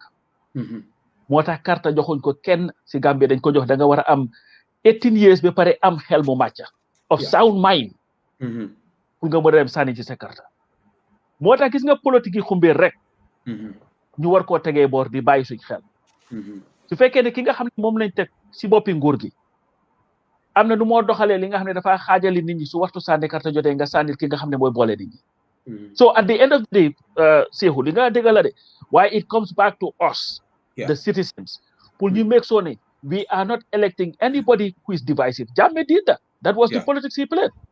Mandinka see this, Mandinka see this, Mandinka do tribe, Mandinka ku yëngatuma jox la 9 feet deep mu dem ba niti Gambia you know what sonna nañ ci lii we are showing you ne ñun ñoo la gën a powerful demal doxi sa soxla America did that here with Donald Trump. So Gambia should be no exception. So at the end of the day niti Gambia daal nañ bàyyi seen xel xippi seen boot sànnil ki nga xam ne moo ñu boole nga xam ne doo dem be man mi nga xam ne maa ngi am seet yoo xam ne ñii kol lañ ñii soose lañ ñii mankaari leen ñii you name it ba war a dem ba fu mu nekk nii dama am pour choose ban seet laa war a gën a bëgg a based on la moo laaka we should not allow that to happen. Gambia is too small. Absolutely. And too precious pour ñu allow any leader pour mu divide. xam naa ne suma waa ji su fekkee ne mu maa déglu Moussa Dieng mu ne Seeku Seydi dooraati na de Seeku Seydi dooraati na Moussa Dieng am banka waaye anyway thank you coach. Léegi ma dem si Oli first thing President Barrow speech am naka nga ko gisee because bu daabo bi tamit naa la ci how do you see ñoom ñaar seen speech bi. Okay, unfortunately man dégluwuma speech yi President Barrow bi ay gisuma ko déglu. Really? No. Ha! Barrow dina la merete. Dina wax ne man ma nekk président Oli di ba waata. But no, not that. Normally, I try to wait until after and then not be in the moment with it, but to reflect on what was he trying to say and what was the messaging. So that came at a time when this discussion of Nyunyuwara and panel discussion happened. Why, in all honesty, degluma mange dega nak ay feedbacks from different nits chilumwa. So. But dina I will. Harama wax dara. Garawala nañu de UDP. Ko mom su waxe rek fa mu garawala UDP. Baro. Wa garawal na UDP mu ne man ko don deglu waye mané Baro te independence na bay garawale bi. Lolu la wax mané president bi mun nga wax sa speech te mu ne democracy mu ne majority ñoy rule no matter how powerful the minority is. Man luma gisé wax bobu nonu. Mu ñoo sani xeer. Wow. Mom la ne ñep majority mom lañ buga ñun nek dañ powerful why we are minority. You know that it's unfortunate. Man dama fokk ne fu mu nekk nii waxtaan bi and kilifa bu nekk dañ ko war a gis muy nekk kilifa buy defar. Dëkk bi yaaxu na yaaxu boo xam ne ci biir diggante families ci xarit dëkkandoor te kuy mun a am xoli nit yi foog nga door di jël footsteps yoo xam ne pour defar la. Man dama feel ne honorable Dabo moom lim def and moom dafa génne vision am and foofu laa foog ne foofu la njiit yi utee ku si nekk soo waree nekk njiit danga am vision danga ne man lii laa gis fii laa bugg a dem fii laa ko bugg a yóbbu ak nii la war a mel. Dabo lim def moom loolu la jël waxee vision am lan la bugga fan la ko bugg a yóbbu lan la bugg a defar Gambien and loolu la jël def ko ci message am bi mu bugg a jox wax nit yi te moom fu mu nekk nii moom dafa feel ne priority Gambia fu mu nekk nii mooy fokk nit yi bokka booloo nekk benn suñ ak luñ mun di def rek ci biir dëkk bi su fekkee ne nit yi bokkuñ nekk benn du mun a dem kanam so moom emphasis am mooy woon on unity of purpose pour ñëpp understand te xam na ne kilifa boo xam ne la lu mu wax kaddu bu mu joxe fokk nit yi déglu ko so moom loolu la bugg a njëkkaa def balaa ñoo egga elections dafa bugg a Gambian bi realize ne ak luñ am suñ xalaat yu utee dañ war a fokk ñu ñëw nekk benn te ci loolu mooy woon emphasis yi message bi so message bi mooy woon waaw am nañ 56 years waaye dañ war a xalaat ne li ñu indi ba fii suñ waree toog di wax Independence Day parce que ñun yëpp benn lañ amut lii amut lale and fu mu nekk nii quote bi mu joxe nekk na fi a very popular quote boo xam ne I know ne dina dem fu sori because we will start hammering dégg na sax ay xale yi di ko use léegi so it just shows ne loolu lañ war a toog di xalaat fu mu nekk nii naka la ñoo boolee dëkk bi because otherwise amut ban idea buñ bugg a am su fekkee ne dëkk bi nit yi bokkuñ duñ mun a dem kanam so I guess ne moom foofu la doon taxawee te xam nga wax ci lu mu wax ci waxtaanam ne moom normally du dee taxaw sax pour wax pour independence waaye dafa feel ne opportunity bi time bi dafa jot pour ñu door di wax waxi defar and waxi defar kilifa rek mooy mun a uuf kilifa rek mooy mun a indi together kilifa rek mooy mun a wax xale yi ndaw yi déglu so moom dafa bugg a def emphasis am on loolu so man foofu laa gis ci message yi Darboe because moom mooy wax lan la bugga pour mu nekk ci message bi and then ñu def ko foofu from the perspective bugguma speculate on speech President Barrow bi lu nekk sooy wax da nga war a you have to own it da nga war a moom li nga wax ba pare gëm ko now whether moom li mu wax ak speech bi mu joxee gëm na ko own na ko I don't know waaye xam naa ne ñun suñ parti leader bi li nekk ci biir message bi mu doon def lim bugga la nim ko buggee la fa duggee ak message bi naka la ko buggee so moom daf ko own because moom loolu lay vision am loolu la bugga and looloo message bi nga xam ne moom la wax ne moom la bugga yóbbu dem kanam. Oh, brilliant. Thank you, Oli. Why, balama de to Fatou Badji, President Barrow, amna ñu wax ne moom moo war a jël leadership bi. Yow wax nga ne party leader UDP leader bi moom lu mu wax gom na ko. Yow loo ko gisee ne he's sincere about it, but moom mënut a def anything without the president agreeing because recently COVID-19 dinañ ci duga COVID-19 boom started reportedly we had the UDP leader wrote to State House for Barrow to invite all political leaders. The UDP waxut li Citizens Alliance leader bi moo wax li Dr. Ismaila said this to the media, but this actually fell on deaf ears. So at the level of the UDP, you're a senior member of the party. Would the party still take this up to engage Adama Barrow? Because right now there's too much polarization politics. People are even saying that we are more divided than now than prior to 2016. Problems of but in that UDP would still step up to the plate to say even though Barrow is not leading, but we are not going to give up on this. Oli. Seriously, lima muna wax moy. Leaders are not made. Okay, leaders emerge in the absence of gap. So bu fekkee ne président Barrow lim waroon a def or rôle bi mu waroon a def defu ko foog keneen ñëw fill that gap.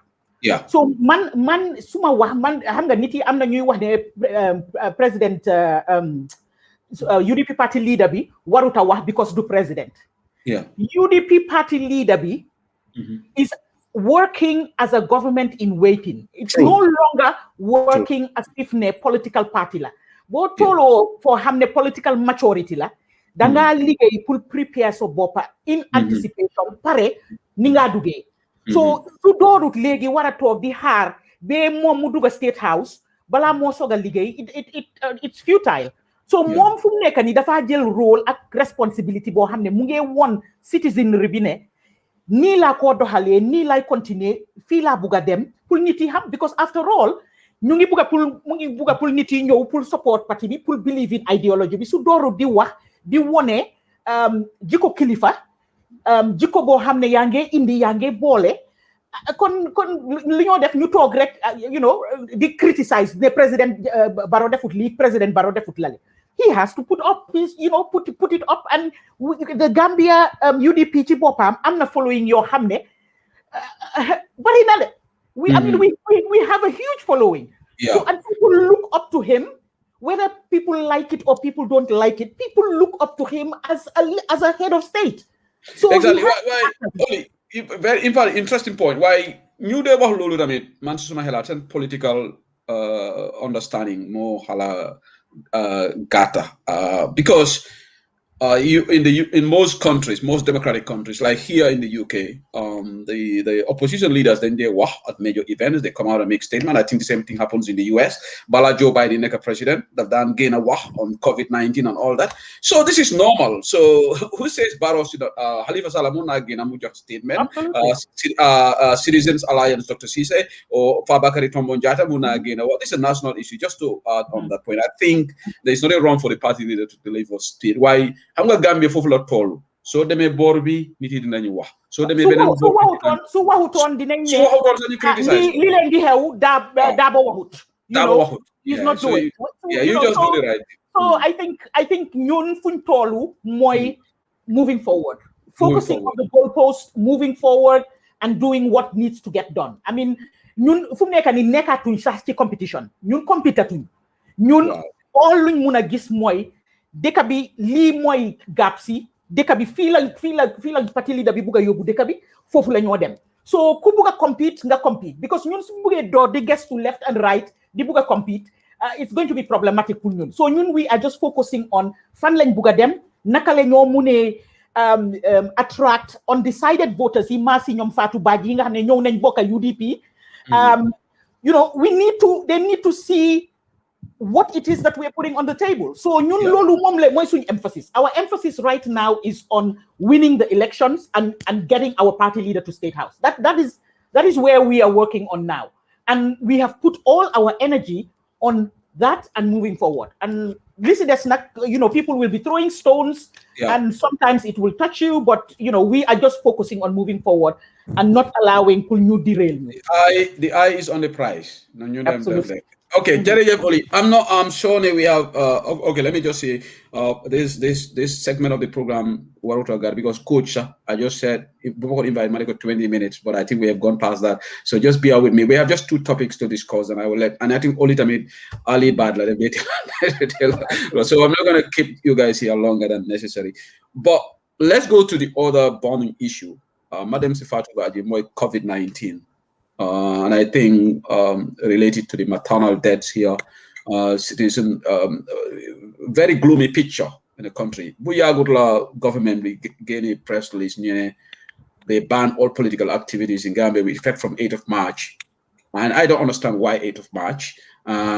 So legi analysts are blaming even political parties. While UDP what of Congress, all parties, there should be complete halt to all this gathering. Senegalese musicians in Ñëw Gambia mooy seen party heaven ñoom seen dëkk bi they are not allowed to perform but they come to our country. What's your take on government's handling of COVID-19 in general, Fatou Badji, and this situation of the hospitals as well? Thank you, Sehu. Yen legi jël ngeen platform bi ngeen moomal ko seen bopp UDP, right? Waaye suñu platform la nag yow Anyway, what nasi affaire COVID be? I think I was on Paradise TV some time ago. What nani government ñoom amuñ benn coherent strategy for COVID management. Amuñ ko. Man dama dee toog may wax ni xanaa dañ dee toog ñu seet waa Angleterre duñ def rek ñu def ko or what Senegal does ñu def ko saa yu leen neex ñu tëj dëkk bi saa yu leen neex ñu ibbi dëkk bi. Leadership soo nekkee njiit danga war a lead by example.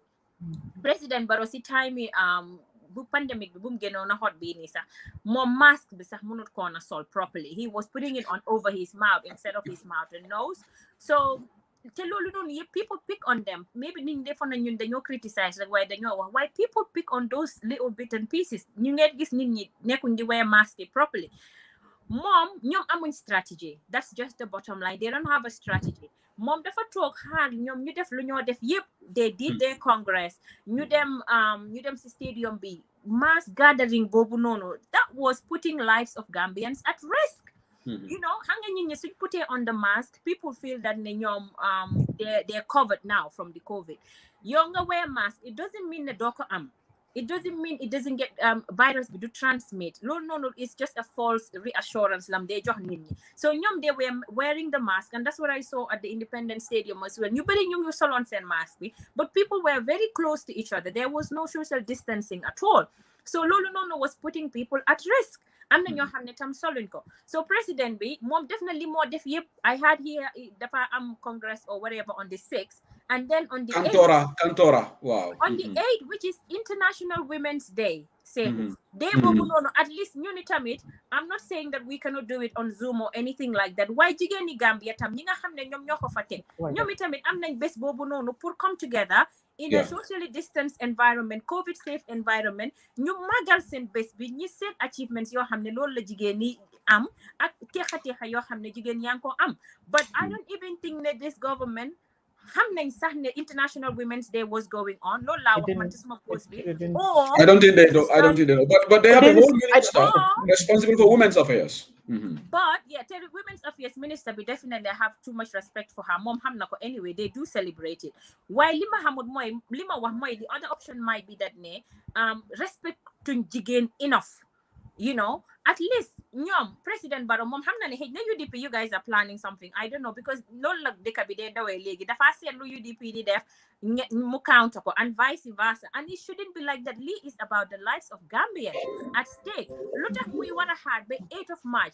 Look at Efuko when the Congress was going on. Parce que virus it was still going on.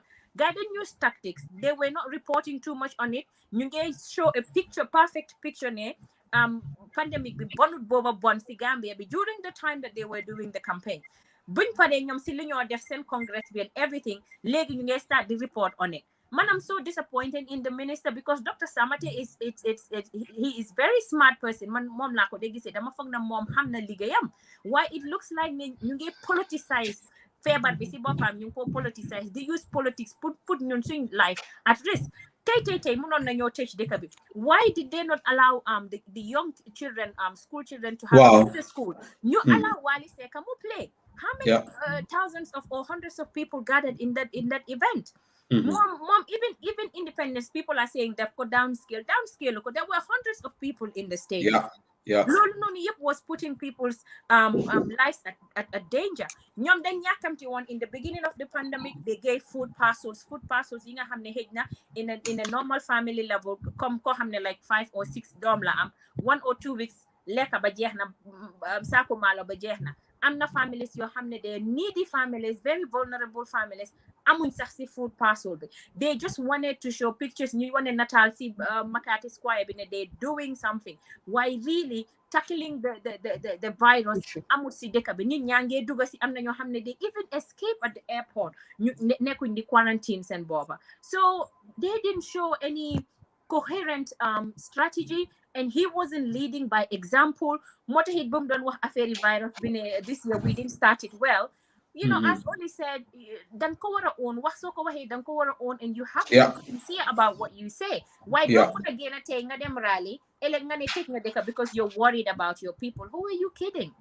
Why fact bala ma dem ci coach, in fact man, there is a potential conflict, you know, looming right now. GDC ñom tamit ñu ngi ciow ñu ne because their congress is affected.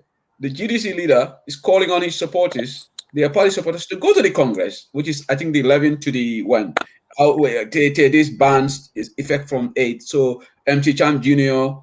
Released an audio urging GDC supporters to defy this government ban. And you see where we're heading to on this. I don't know how that's going to pan out, but that's what the GDC, they felt that President Bedeflan discriminate affected it. But again, the UDP leadership took it up, and you can say, yeah, you are trying to own the platform. But I'm going to bring these points.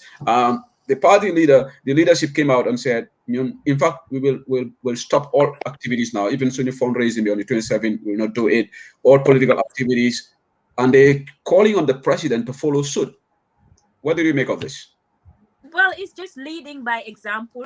UDP suñ defee loolu noonu seen executive decision boobu noonu dafa baax because ñu ngi wane ne ñoom respect nañ luwaay yi dëkk bi. What, no matter how difficult it is, respect nañ luwaay dëkk bi te lii nekkul just about anything else, but it's about wérgu yaram. Because even man muy wax ni about International Women's Day, tey su fekkoon ne there was no ban, I wouldn't physically meet people. I would do something online, or even if I'm going to meet people, I probably would do it in a COVID-safe environment. So baax na pour Gambian bi yëpp ñu abide by the rules, ñu abide by lan lañu government bi wax. UDP luñ def noonu luñ war a def la because ñoom they have a good population ñi nga xam ne ñu ngi leen di follow te leadership bi suñ make decision boobu noonu rek ñoom itamit ñi leen di toppa they would follow suit and ñu ngi aar seen boppa lii is about aaring sa boppa. Mass gathering bii nii dafa gën a yokk jàngoro bi. President Barrow moom moo government am ak Ministry of Health ñoom ñoo manage lii properly, and I hope that they would listen and then they would follow suit, ñu lead by example. Lii ne buñ toog ba si kanam rek ñu amaat beneen programme rek ñu génn si ne wax ne baan bi génnee nañ ko fekk feebar baa ngee dem on ñoom ñu def seen programme. That would not be fair on Gambians. Ba pare nit ñaa ngee seetlu. The thing is li ma naxari dafa bëri si government bi waaye li ma it's too much. Why? Yeah, I know. Gambian bi we have su fekkee ne ñun dinañ ñu jox opportunity for us to vote, man foofu lay wone li ma naxari because you cannot just play with me. I feel sometimes that I'm helpless. Dama dee wax di wax waaye di fi ma mun a gën a wone suma naxar mooy suma jëlee suma carte ma dem vote because ñi fa nekk nii especially Adama Barrow, he is not competent. I've said it from the beginning bim dooree seexu ma ne la kii munut ba pare mu ne du bàyyi. You know, kii daf dee dem by leadership da nga am pour mun a manage crisis. Loolu noonu foog nga mun ko soo ko munitee nga soraan sa boppa nit ñoo xam ne dinañ la dimbale waaye yow you just go by su la ministre bi waxee lii rek nga go by that wala yow yaa ngee toppa rek sa interest pour lan ñun Gambie dañ eewu trop. And that they consult Minister Sami sometimes. I doubt it. Anyway, let me go to Coach quickly. We are running out of time. Coach, again, your take on this COVID-19. Well, it is very sad. The leadership in that country, they could take the lives of the Gambian people very seriously. It looks like the political expediency has overtaken what is in the general interest of Gambian people. Everybody is doing what is going to put you ahead. Why the primary blame goes on the government because they are the people who've been entrusted to enforce regulations into play. UDP is not innocent in this matter too. Say, oh, I know this your thing. Every day, Magis and crowdy all over. But almost 1 million people were there. There was no social distancing. There was no. So even though UDP is going to suspend all its activities, but we see things happening, you know. But it's politics and it's politics. But here is the issue though, with the Congress. You want to understand more. The IEC, the party, see a deadline. Yeah. I think it's the 15th of this month, of next month, March. Yeah. If you do not hold your Congress, you will be deregistered. Yeah. Man, I have reached out to the IEC asking them whether the commission will have a meeting, the IEC, and extend that deadline so that at least they would give parties the chance to respect this, whatever they are doing. But the fact of the matter, you can blame the UDP, you can blame DOI, you can blame anything. Why in the Imbilabi? Why Adama Barrow and Guram? It doesn't make sense. Why would you decide you are going to wait on the 8th? In the 8th. Why did you get them and get raised bopa? So let they would be on the 8th was salam. You see, do that and you continue. Because you have event in Kantora on the 6th. But it's a joke. Because the thing is Sehu. It's Ganitki. You look at our country. Wasin. There. Them. And Bopa we met you diagnosed with diabetes. They cannot even properly diagnose anybody. Wallahi. You cannot even have proper medication in those hospitals. You don't have facilities. Your amulo oxygen, which is because oxygen therapy is one of the key things that you use for COVID, treatment of COVID, especially so they may make them see situations. People are dying in that country because people are rationing dama sol 1 hour ñu génne ko jox oli sol 1 hour ñu génne ko jox Fatou jox bala ñu ñëwaat si man suma ndaw ga dog ma dee ñu suuli. So when you have such a situation, Waji, for once, what we are asking this president to do is to respect the lives of the Gambian people. Wallahi. Jammeh lack of respect for the Gambian people. Mota mona ray nit ñi. Waaye itam sagat ben nit ñi di dee ngir ca càggante. It's no different from holding a jungle and ko joko fital ne ko demal nga ray diw saga. So what we are asking all our political leaders, but starting from Adama Barrow, respect the lives of the Gambian people so that when December 4th comes, you will have people to vote for you. That's it. But what is happening is not sustainable. It is sad. You look at these crowds you happen, whether Wali Bilak, whether Jalibalak, and people, now Senegal, you have both loads of people coming to Gambia, they for the artists Senegal, they know they Gambia performs because they cannot do it in Senegal. But you cannot blame Wali because Adama Barrow was happy to organize TOYMBA, and the sad thing was the Minister of Health who goes before the National Assembly. Now these regulations, they go to follow. Social distancing. Why did I talk to mask? But 99.99% of everybody who was there about mask, there was no social distancing. It's like, you know what? We have become a joke of a nation.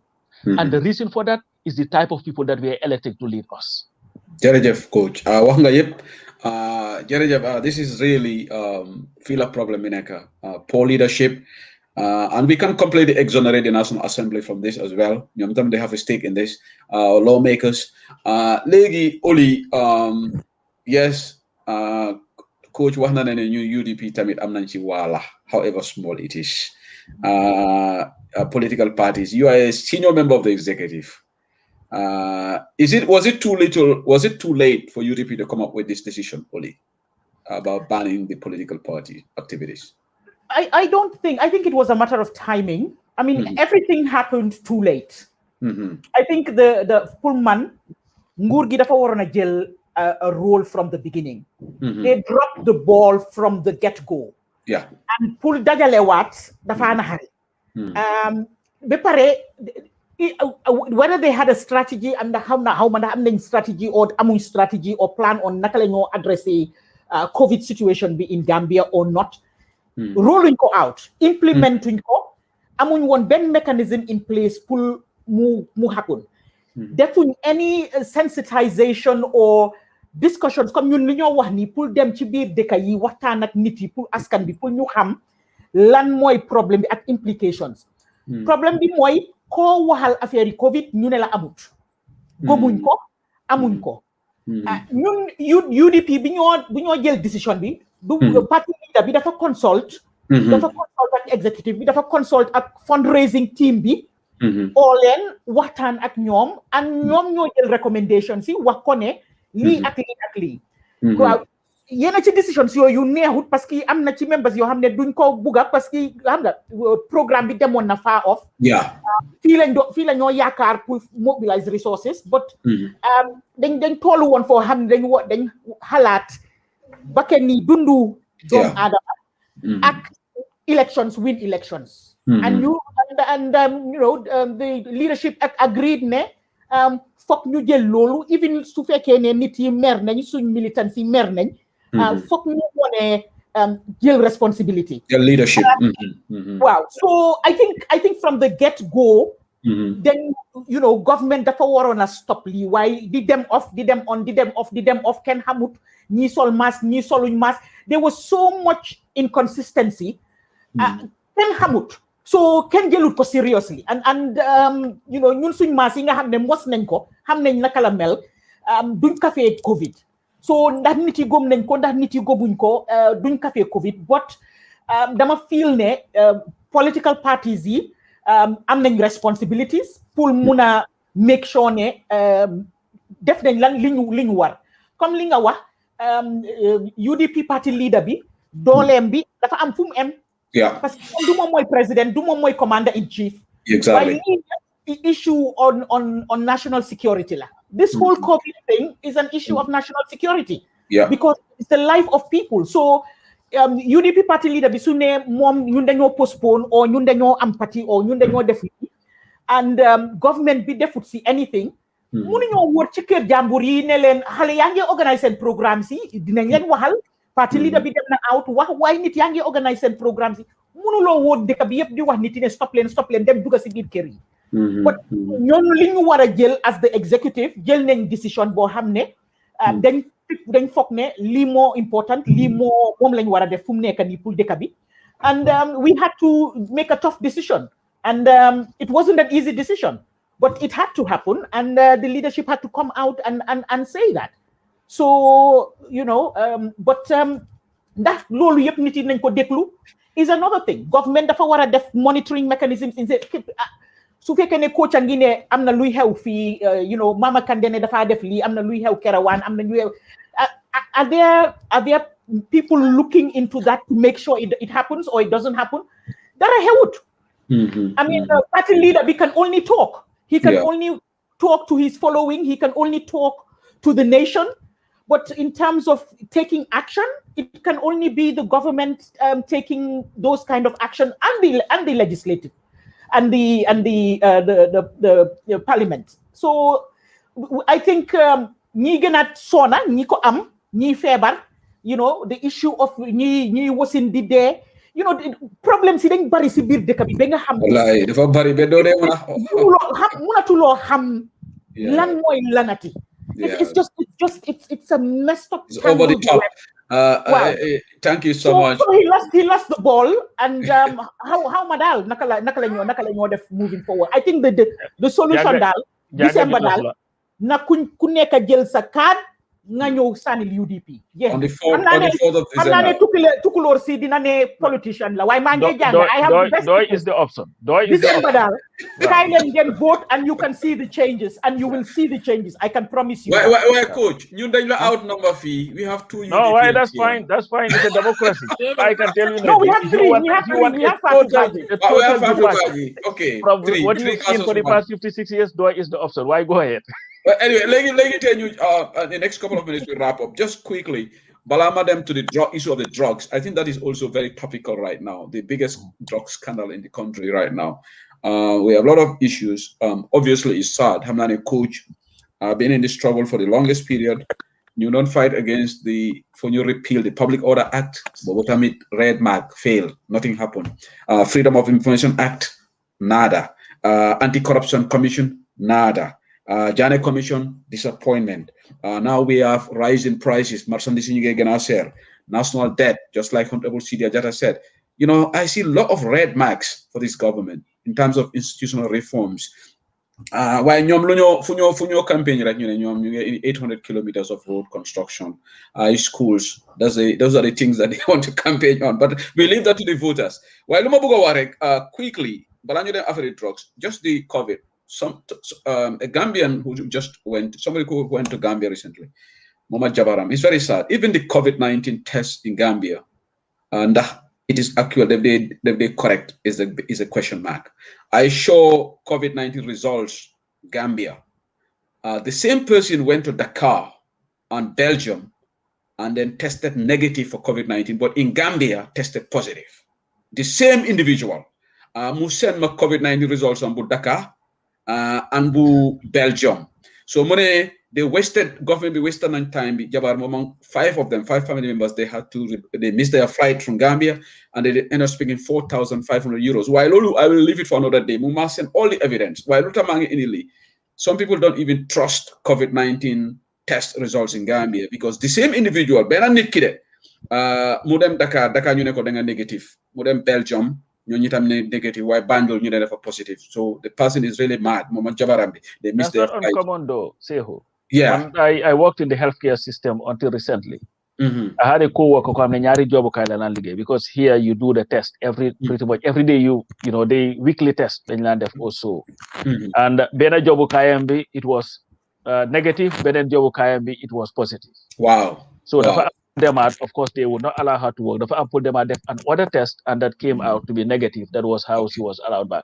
So it's not, but Lingawatam, you need to guy, not only that, so they may Google run somebody will give you. Wow.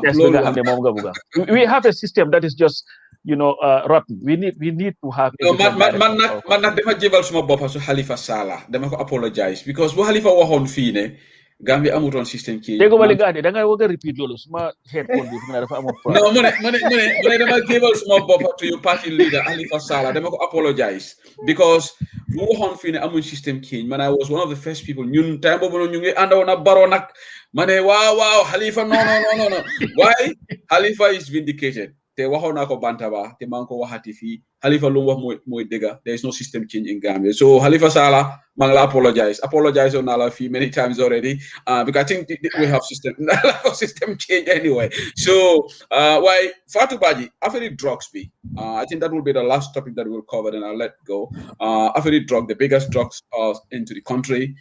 We have this lackluster attitude from the government. What's your take on this as a Gambian woman? Well, for man, I think it's a security concern, a big one actually. Dinabai anti-oli you can say duga want to feel nane young people in Young deport back home. Yeah. We know that a lot of people came from Young deport from Germany for nyari flights Germany recently. They're very traumatized with the whole situation. You in a country being a hamne ligay bari for young people. There is basically literally nothing for young people in the Gambia. Mota hinui tambambalo ni si donjoni, and then get try buga na nyo jengu buga na nyo ligay. Why dara mo amot? It's about who you know. Neku create any upskilling come you in the processes you are having in place. We are having young people dinañ muna jengu ñu ligay. So back way boys like what we call them, ñu ngi ñëw si dëkk bi amuñ liggéey, ñu ngi frustrated. They had a life in Germany, for example, or in Italy. Am na ñoo xam ne am nañ for 5 years, 6 years. Léegi ñu ngi gis different environment. Xam nañ ne opportunities are in that country. Léegi ñu ñëw si sa dëkk boo xam ne yow foofu nga jógee, yow yaa sa benn mbuba ñaar. Nga ñëw fekk drugs ñaa ngi bari si dëkk bi, easy access of drugs. Man lijanti ma sax naka la duga si na others can talk about that because there is a process. Man xam naa ne government they are aware that these are going in. Nekkuñ di si wax lu bari. Waaye man li ma gën a tiital as a woman ak yaay ak suma yaay yi fa nekk ak suma brothers yi nga xam ne jógee nañ si back way bi ñibbi ñuy war a am easy access of that drug parce que drug bi soo ko indee si dëkk bi nekkoon dañ koo transit dañ koo jaay si biir dëkk boobu noonu. Dëkk boo xam ne unemployment mu ngi fa bëri poverty baa ngi fa bëri léegi naka la xale yi di jëndee drogue bi dañoo sàcca suñ sàccitee dañoo def leneen criminal offenses pour ñu mën a am xaalis jënd drogue and it becomes addictive ñu depend si kaw drogue boobu noonu lan mooy ñoo bëri dañ nga gis xale yi nga xam ne dañoo ñàpp si kaw jigéen there will be a lot of rape cases loolu noonu xëy na people don't put it in the picture why there is a big correlation between those two crime rates si dafa bëri yaa ngi dégg ne am na xale bu góor bu jógee si back way bi mu stab papa waaw mu rey papaam Brikama. Exactly.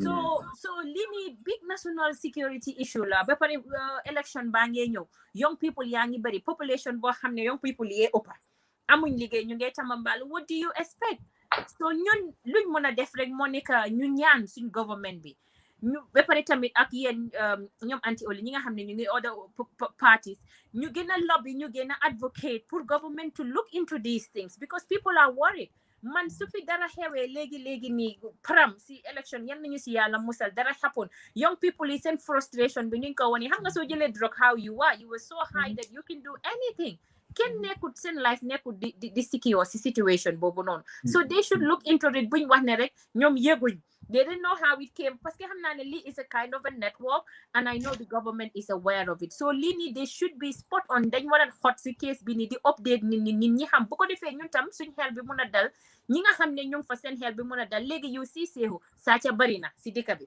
there's a lot of danga nekk di romba sa ñu pickpocket la wala ñu stab la lana ko waral because you have nothing to do when you idle you commit crimes yaa ngi gis nga ñoo teg si tamit drug bi so definitely it's a concern and I think that we need to definitely look into it government bi war nañoo dimbale si side boobu noonu mu look into it young people yi tamit be aware that this is happening te dafa dangerous drug is dangerous once you get into it nga start am addiction even codeine soo jël codeine too much you get addicted to it pour nga withdraw daf dee métti soo jëlutee da nga am withdrawal symptoms kenn xamul withdrawal symptoms boobu noonu lan la moo nuru what manner and fashion it can take. You can kill somebody from because of those withdrawal symptoms. So one day you're dimbali motal Maria lima meti dafa bari. Coach, are you satisfied with the government's handling so far?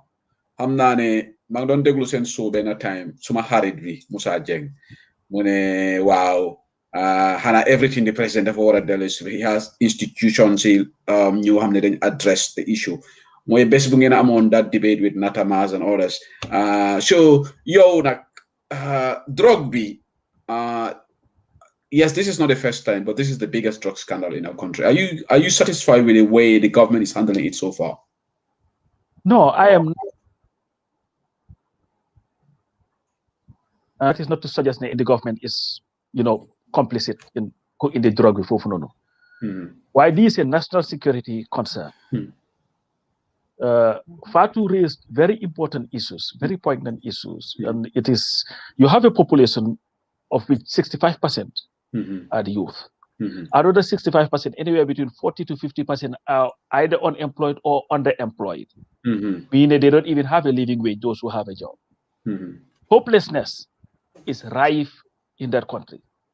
The kids do not see a future in the Gambia. This is why a lot of people are taking the back way.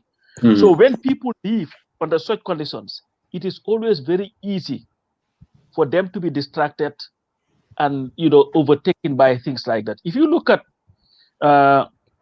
Liberia, the crisis in Liberia, the child soldiers, you know what gave them defeat? So read the books about it, they'll see a woman and they kubir and they would have debate. Okay, let's check. And the reason they were doing that, they were high on drugs.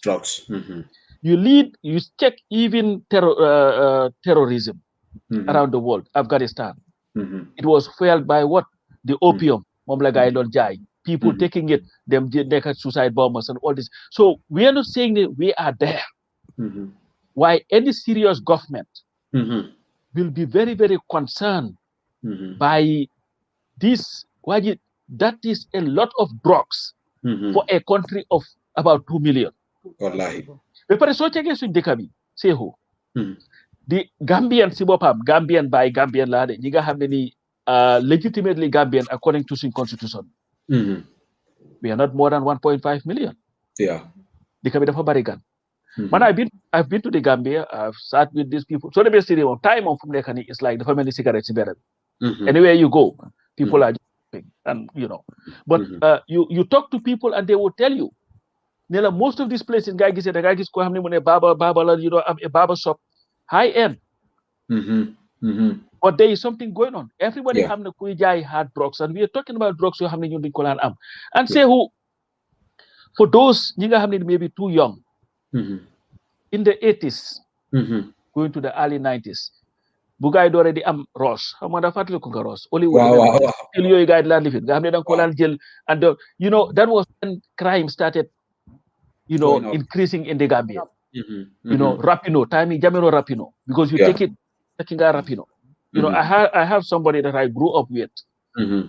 For them on Ibo Town, so for such you're pretty well committing suicide because sometimes they let do but this guy ran them to house Poli Lampa. And to him, nobody can gisuko.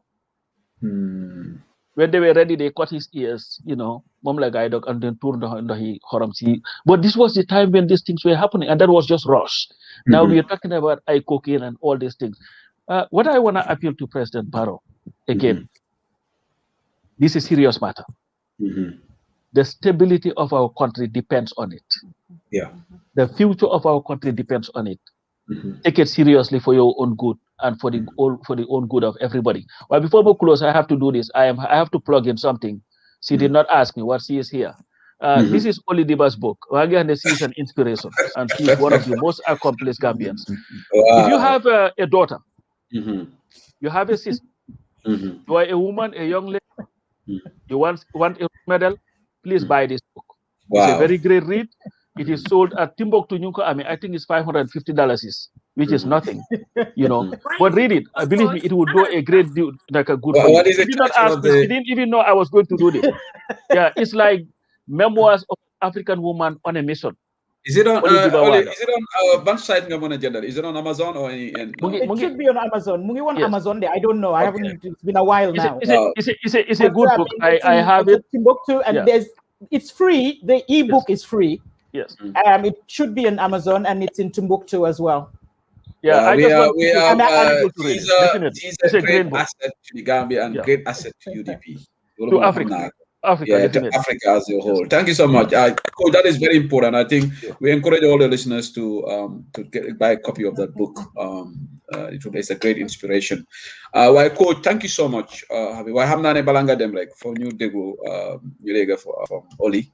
Hard take on this drug issue. And thank you.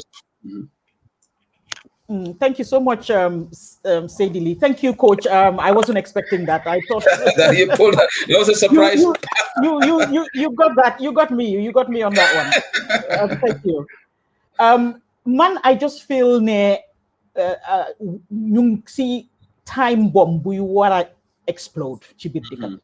And you hultu, complain.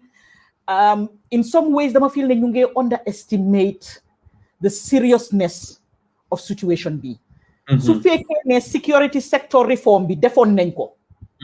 Problem B dinañ ko don muna address or din ko non dinañ don am strategies of naka la ñoo addresser lolu. So miss nañ that boat already. But comme li Fatou di wax ak coach suñ xalé yangé ñipsi ak not just ñi ñipsi sax ñi nekk fi. I mean, this is an easy reach. This is, parents even don't have control over Sendomi anymore on this. Mandama feel ne su fekkee ne situation be even su fekkee ne government nga investigate. Then work regularly di jox updates. Yes. On progress. Ne li fi lañ tollu li lañ di without going into details because it is being investigated. Why am nga ñu ngi ubbi floodgates yi pour a lot of speculation. Ku nekk nga joxe own conspiracy theory on lan lañ foog ne mooy xew. Ana Banta Keita bo si bopam. I mean, xamuñ sax. Nobody knows. Is it Banta Keita sax? Is it? It could be anything else. I mean, I don't know. I mean, sacrificial lamb. I don't know. So mandama feel ne. Then 2 laps. Then understand. So len demon deka you mel ni Mexico and Brazil and see lan la lead and even Guinea-Bissau around the corner here. It's I don't want to understand sa luta nekuñ di ko jël seriously and ñu ngay just wax di complain te realize ñu ne li su exploder te man dama ragal sax ne volcano bi lava bi doona di génna mu ngi sàcca yi bari nañ rey yi bari nañ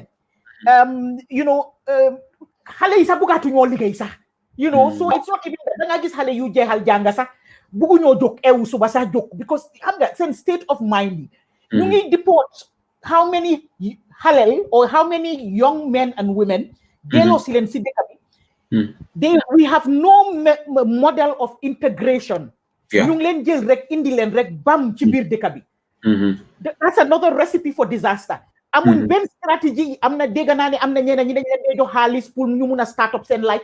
These people have gone through psychological trauma, some of them. There is no mechanism to get these people. There are just so many steps. There's a hopelessness. So, mandamane rekli time bomb. There should be zero tolerance on this. This I see Ben Suare always the far been that. There are other people they've been that day 19, day 20, day. And this is it's a wake-up call, saying say something, come out and just say, we are making progress. But you come out once and you say this and, I mean, the government did what they are pretty much good at. Any issue, quick, they constitute a body, an investigative panel. That's what they did. An investigative panel comprising security agencies. That's all. And But security agencies, some of them are involved in this. Exactly. Yeah. So you're setting up a thief to catch a thief. I mean, just like the diplomatic passport scandal. Belegi Ken Hamud, what's going? We have a lot of issues. The TRRCs. It all boils down to this lack of doing that, making that security reforms. Yeah, this could have been an opportune moment. You know, Jawara Nyona had a legacy on human rights. Human rights in those days. At legi tay dingane Jawara. You know, Yaya Jammeh came and had his legacy, good or bad. Adama Barrow had 4 clear areas that he should have walked on. This could have been his legacy for the rest of his life, and history will be kind to him. And he messed it up. All these things are just floating because, you know, I don't know. I don't want to throw blames, you know, but you surround you don't have a vision. You don't have a plan. You surround yourself with people who have their own individualized plans, and everybody brings their plans. So you get pulled from all over, and because you don't have a plan, you will have to implement everybody else's plan. True. But you had some landmarks that you could have done, and this could have been Barrow. If Barrow had accomplished these, he actually don't even need to stand for elections. People will vote for him and say, we want you to continue. Exactly. He could have done that. But without even having to do what he's doing now or struggling. But you know, it's very, very, very unfortunate. It's scary. Yeah. You know, for me as a mother, it's scary. As a parent, there's so many youths that I have under my wing. It's, you know, I don't know. I just feel I think this is a responsibility we all have to take, but you know, government has to take the lead on it. When we need to take responsibility and coming forward and take action beyond just making the noise. I think we should go beyond making the noise. Thank you, Deputy Senior Administrative Secretary of UDP. Thank you so much. Panelists, we have to end it here. We have to draw the curtain here. And thank you for your time. I will now go around for each of you to tago to Deglukari, and it's been a long day for me, but quite a worthy one. I think I can't remember when I had a rich panel like this, you know. So this is very, very good. But I would start again with ladies first, as always. Fatou Badji, you can have your last word on the show today, and thank you for being here. Thank you very much, Sehu Jeff. Thank you for giving me the opportunity. As I said in the beginning, I am very much privileged to share the same panel with Auntie Oli and Coach. Di gërëm sa déglukati di wax jigéen ñi, because if you know me, you know I fight for women. Yeah, Teysa Mangla gis you were fighting for women in Gambia. The bad laws, the bad laws we have in the Gambia. So li ma ñaan, parce que 2016 I was here. maa ngi ñaan jigéen ñi ma leen ne soo leen votelee Adama Barrow man mii maa génnee potam bi di leen ko won fan ngeen koo dugal ne leen ne seen prices yi si marché bi dina wàññeeku ma ne leen ne xale yi duñ dem si backway bi ma ne leen ne di ngeen am freedom lu bëri laa leen promise, and foog naa ne yooyu noonu yëpp man dama si am gàcce, because most of them dara moo materialize xale yaa ngi continuer di dem si backway bi, bagage yaa ngi gën a seer dëkk bi lu si yàqu moo bëri. So foog rek waa Gambien jigéen ñi doo leen sonna doo leen tàyyi, parce que lii seen dëkk la. Yéen a taxawal Adama Barrow. We voted for him. Suñ Gambien jigéen ñi suñ kuñ bañ a voter rek yow doo win. Loolu moo tax political parties yi yëpp dee toppa di am women's wing di toppa jigéen ñi, parce que ñun ñoo dee taxawal nguur. So ku si am lu la métti comme man ni ma amee li ma métti nii, nga bugg a am sa boppa, because balaa nga celebrate independent yi dëkk nga am sa boppa yow si sa boppa, sa livelihood mu baax. Loolu lañ fi wax in the beginning. Jëlal utal carte soo amutee nga ut carte nga vote 4th of December, parce que carte bi foog election dina am. Adama Barrow foog ñu génnee ko parce que nguuram baaxut.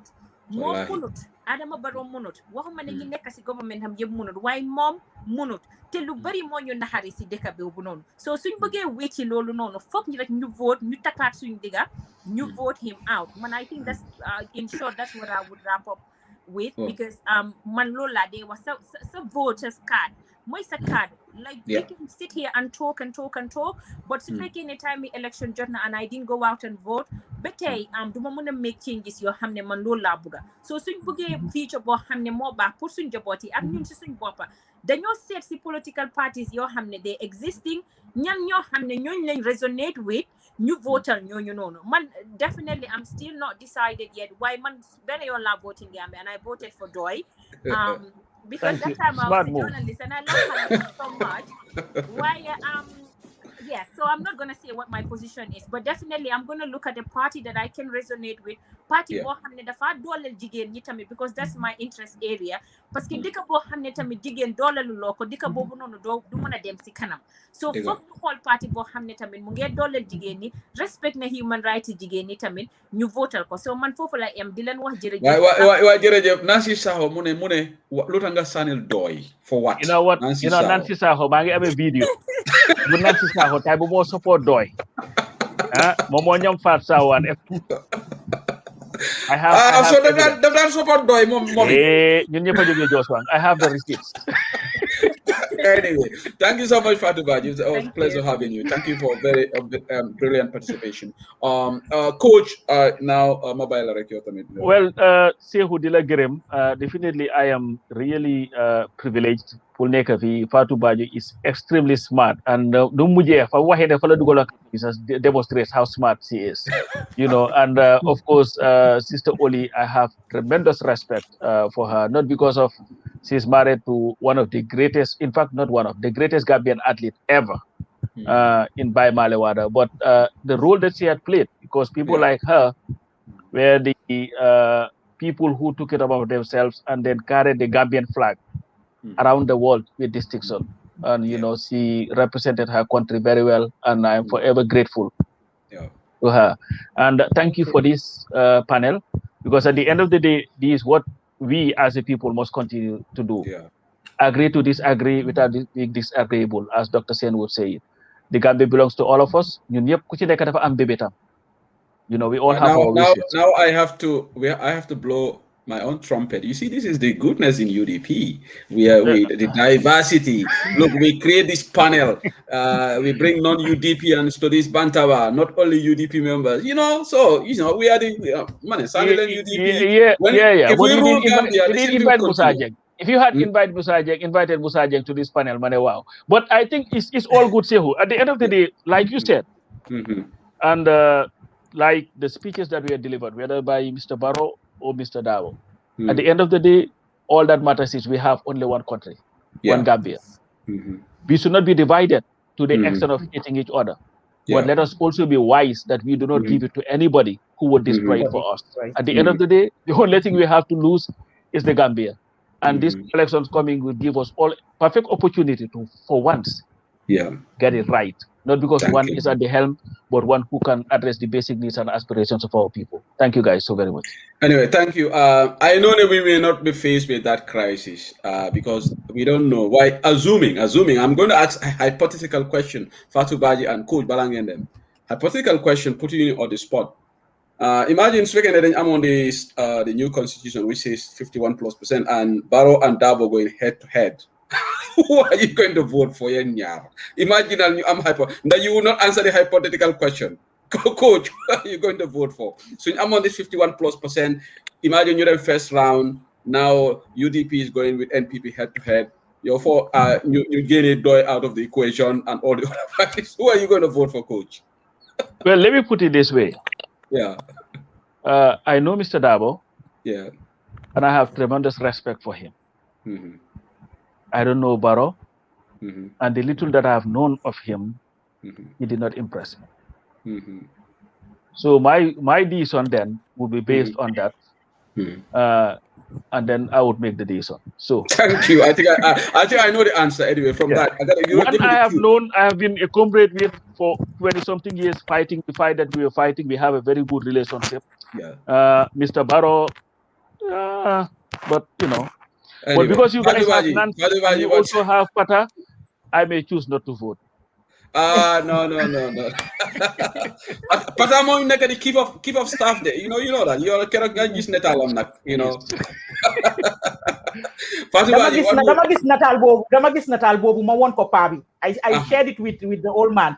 Manipur, this is Pata is preparing himself for this, and he cracked up. Thank you. Why Fatu Badi, don't turn to go. I'm gonna pass that one. You're gonna pass that one. Okay. Anyway, I would say that anyone but Barrow, man, come indel except Barrow, man, dinako jail. And please boleti APRC tam, except APRC and Barrow. Except APRC tam. Yeah, I won't take APRC. Why UDP? What is impressive? Put my like to make a massive situation. What would inform my decision would be the composition of the party. Kiko key president be wala kineka chikanam is the composition. Come neka sigana with UDP si bopam. It's impressive. Like people like Auntie Oli, Nyom Scatred. You know, we have really brilliant people in Gambia. We look up to them. So that can inform my decision. While Lawyer Dabo as a person, he's good. He's a freedom fighter. Why better Alma charisma bila buguma living paski si platform UDP la neka. Why Alma, the charisma is don't cross the red line. Okay. Barrow's red line. You're on a UDP platform, but thank you so much. Legi, I'll give you the honor, senior member of the UDP executive, Oli, nga tech program B, and thank you for being here, because I know ne Bumala invited, normally you don't stay this long, but for this program, you are ready to go on as long as possible. Thank you. So, Mama Ilarek, tech program B. Thank you so much, Saidili. Thank you very, very much, Coach and Fatu Baji. This has been a very, very inspiring conversation. I really must commend you guys on the work that you're all doing. I think, partisan politics and everything aside, I think our interests are all for one Gambia. UDP is really working to breaks this cycle on perception of what the party is about, that's the bread and butter of where we want to go, because we have to put our money where our mouth is. But my appeal to everybody, especially the conversations that we are having and I am having with the young women, to engage in politics. A lot of them initially had said, I don't do politics. And I kept saying, if I knew what I know now, I would have started, 20, 30 years ago, I would have started engaging in politics. And I think if we do not engage in politics and sit on the margins and get angry, somebody else is going to lead us. I think one of your previous speakers, the lady, was so disappointed that she said she had switched off. And Fatu has expressed similar sentiments. We cannot afford to give up. We cannot afford. This is our country. We cannot allow our country and our people to be held hostage by individuals. And the more we say, I am independent, I am watching, you need to have a position and go in. Whether it's UDP, whether it's DOI, whether it's CA, whatever party you want to support, you need to go in, fold your sleeves, and get into the trenches and engage. I mean, yes, there are those who are advocates and there are those who are more engaged in the political activities.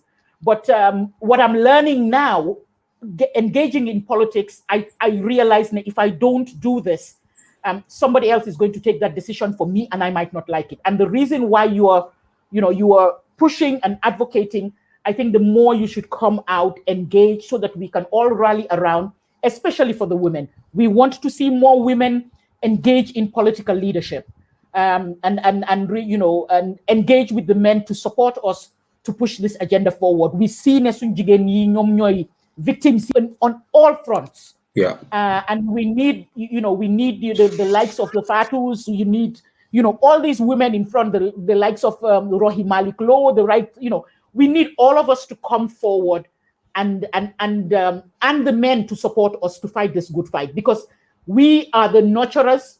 We are the ones that preserve culture. Everything is dying in our hands, and we are the ones that are supposed to come and cultivate and nurture our cultural values that we are losing, our human capital that we are losing. We need to come forward, and UDP is really committed to taking that forward and moving that forward.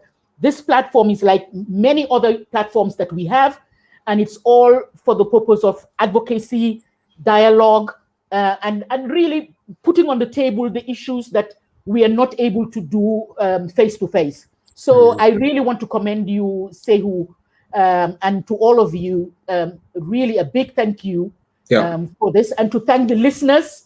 I know they're the reasons why we're able to continue these conversations.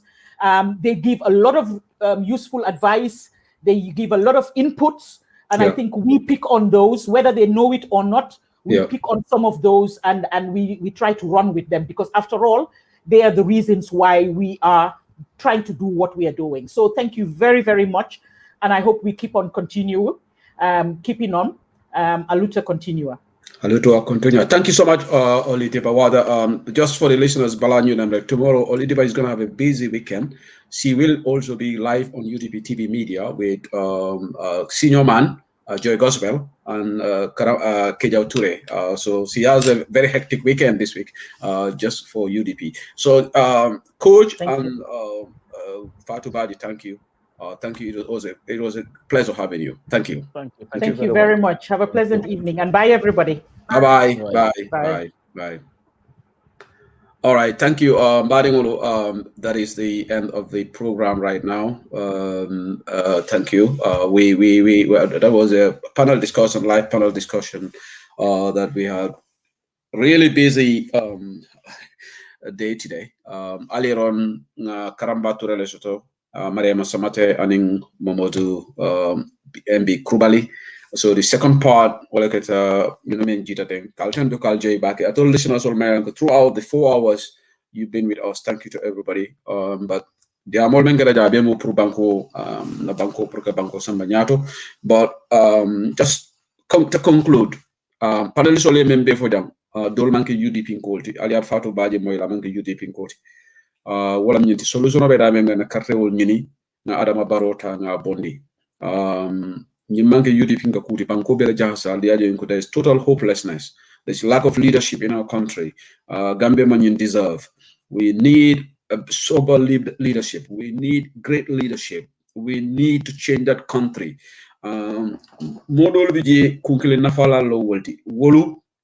Just because it'll nafa ko bafala. Yes, alinga baroto ye bari baro man trafenke kan Gambia. Nyimmanke chahani kuti. This is about our future. Today, we saw there's a deportation issue. Kurumbe, Gambians all member Italy, they had a program, this deportation. But Mansakunda Mantra Fokang, the government is not talking about it. Deportation, all while Barrow is preoccupied with Kataka project. Even this inauguration of this generator is all politically motivated, because independent. Because Gambian all can GB, road construction. So Barrow want to buy his way into the presidency. But niara jibe molla balwola da koreari. Aliamo ile jan karambaya for janni. Marsan disola MP Kubali for janni. Mariama for akate. She's lost hope completely. Fatou Badji for janni. She's lost hope. Nyurumanke UDP Gold. They are not even part of UDP. Coach Afojane, Coach Manke UDP Gold. So this is not about UDP. This is about Nanabango Bondi Korea Kono. Let's change the leadership. Coming American only for Coach Afojane. America, bring American knowledge. Even the media, they join in the campaign to try to remove Donald Trump. Alingan Nabanko Fasa. Ninan opportunity to 2021. Nincha Hanta Nina. We will do disservice to the future generation. So on that note, the program Kumfalajan. Thank you. Until Monday, we'll have Nyanta Fenke Financial Talajan. Ramja Diab should be on Bantaba soon. It was a brilliant panelist, really, from UDP on the Bantaba. Thank you so much, Salmina Kamara. Thank you to everybody that all this. And I will also try to arrange a one-to-one interview with Olidiba Wada at some point, and the other members of the executive. Thank you so much to everybody that was here from UDP Online Bantaba. Coming up, we are in the period of mourning right now. Some Bantaba musical player. UDP lost two great minds, very big supporters of the party. Mamadou Lamin Sona Job, Alamane Maninka Forkelai, and Almamo Suso, lawyer Dabola Jalingara Ba, Wole Bantakuno. So the Duak will be saying political perspective. So we'll be back with you guys. And then na broader Kendall for Tempula. Nenka Wali Junior. Aning apply she's a program record watch up for Malcono pro Kajajang. Thank you. It's all fun to Kendall. Thank you so much, Omar Keita. Thank you so much. So mbe music Allah berkata kalau masuk ke Rusia. Thank you to everybody.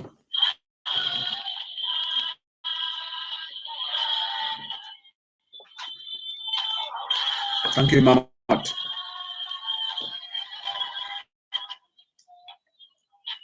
Thank you, Beta Jane.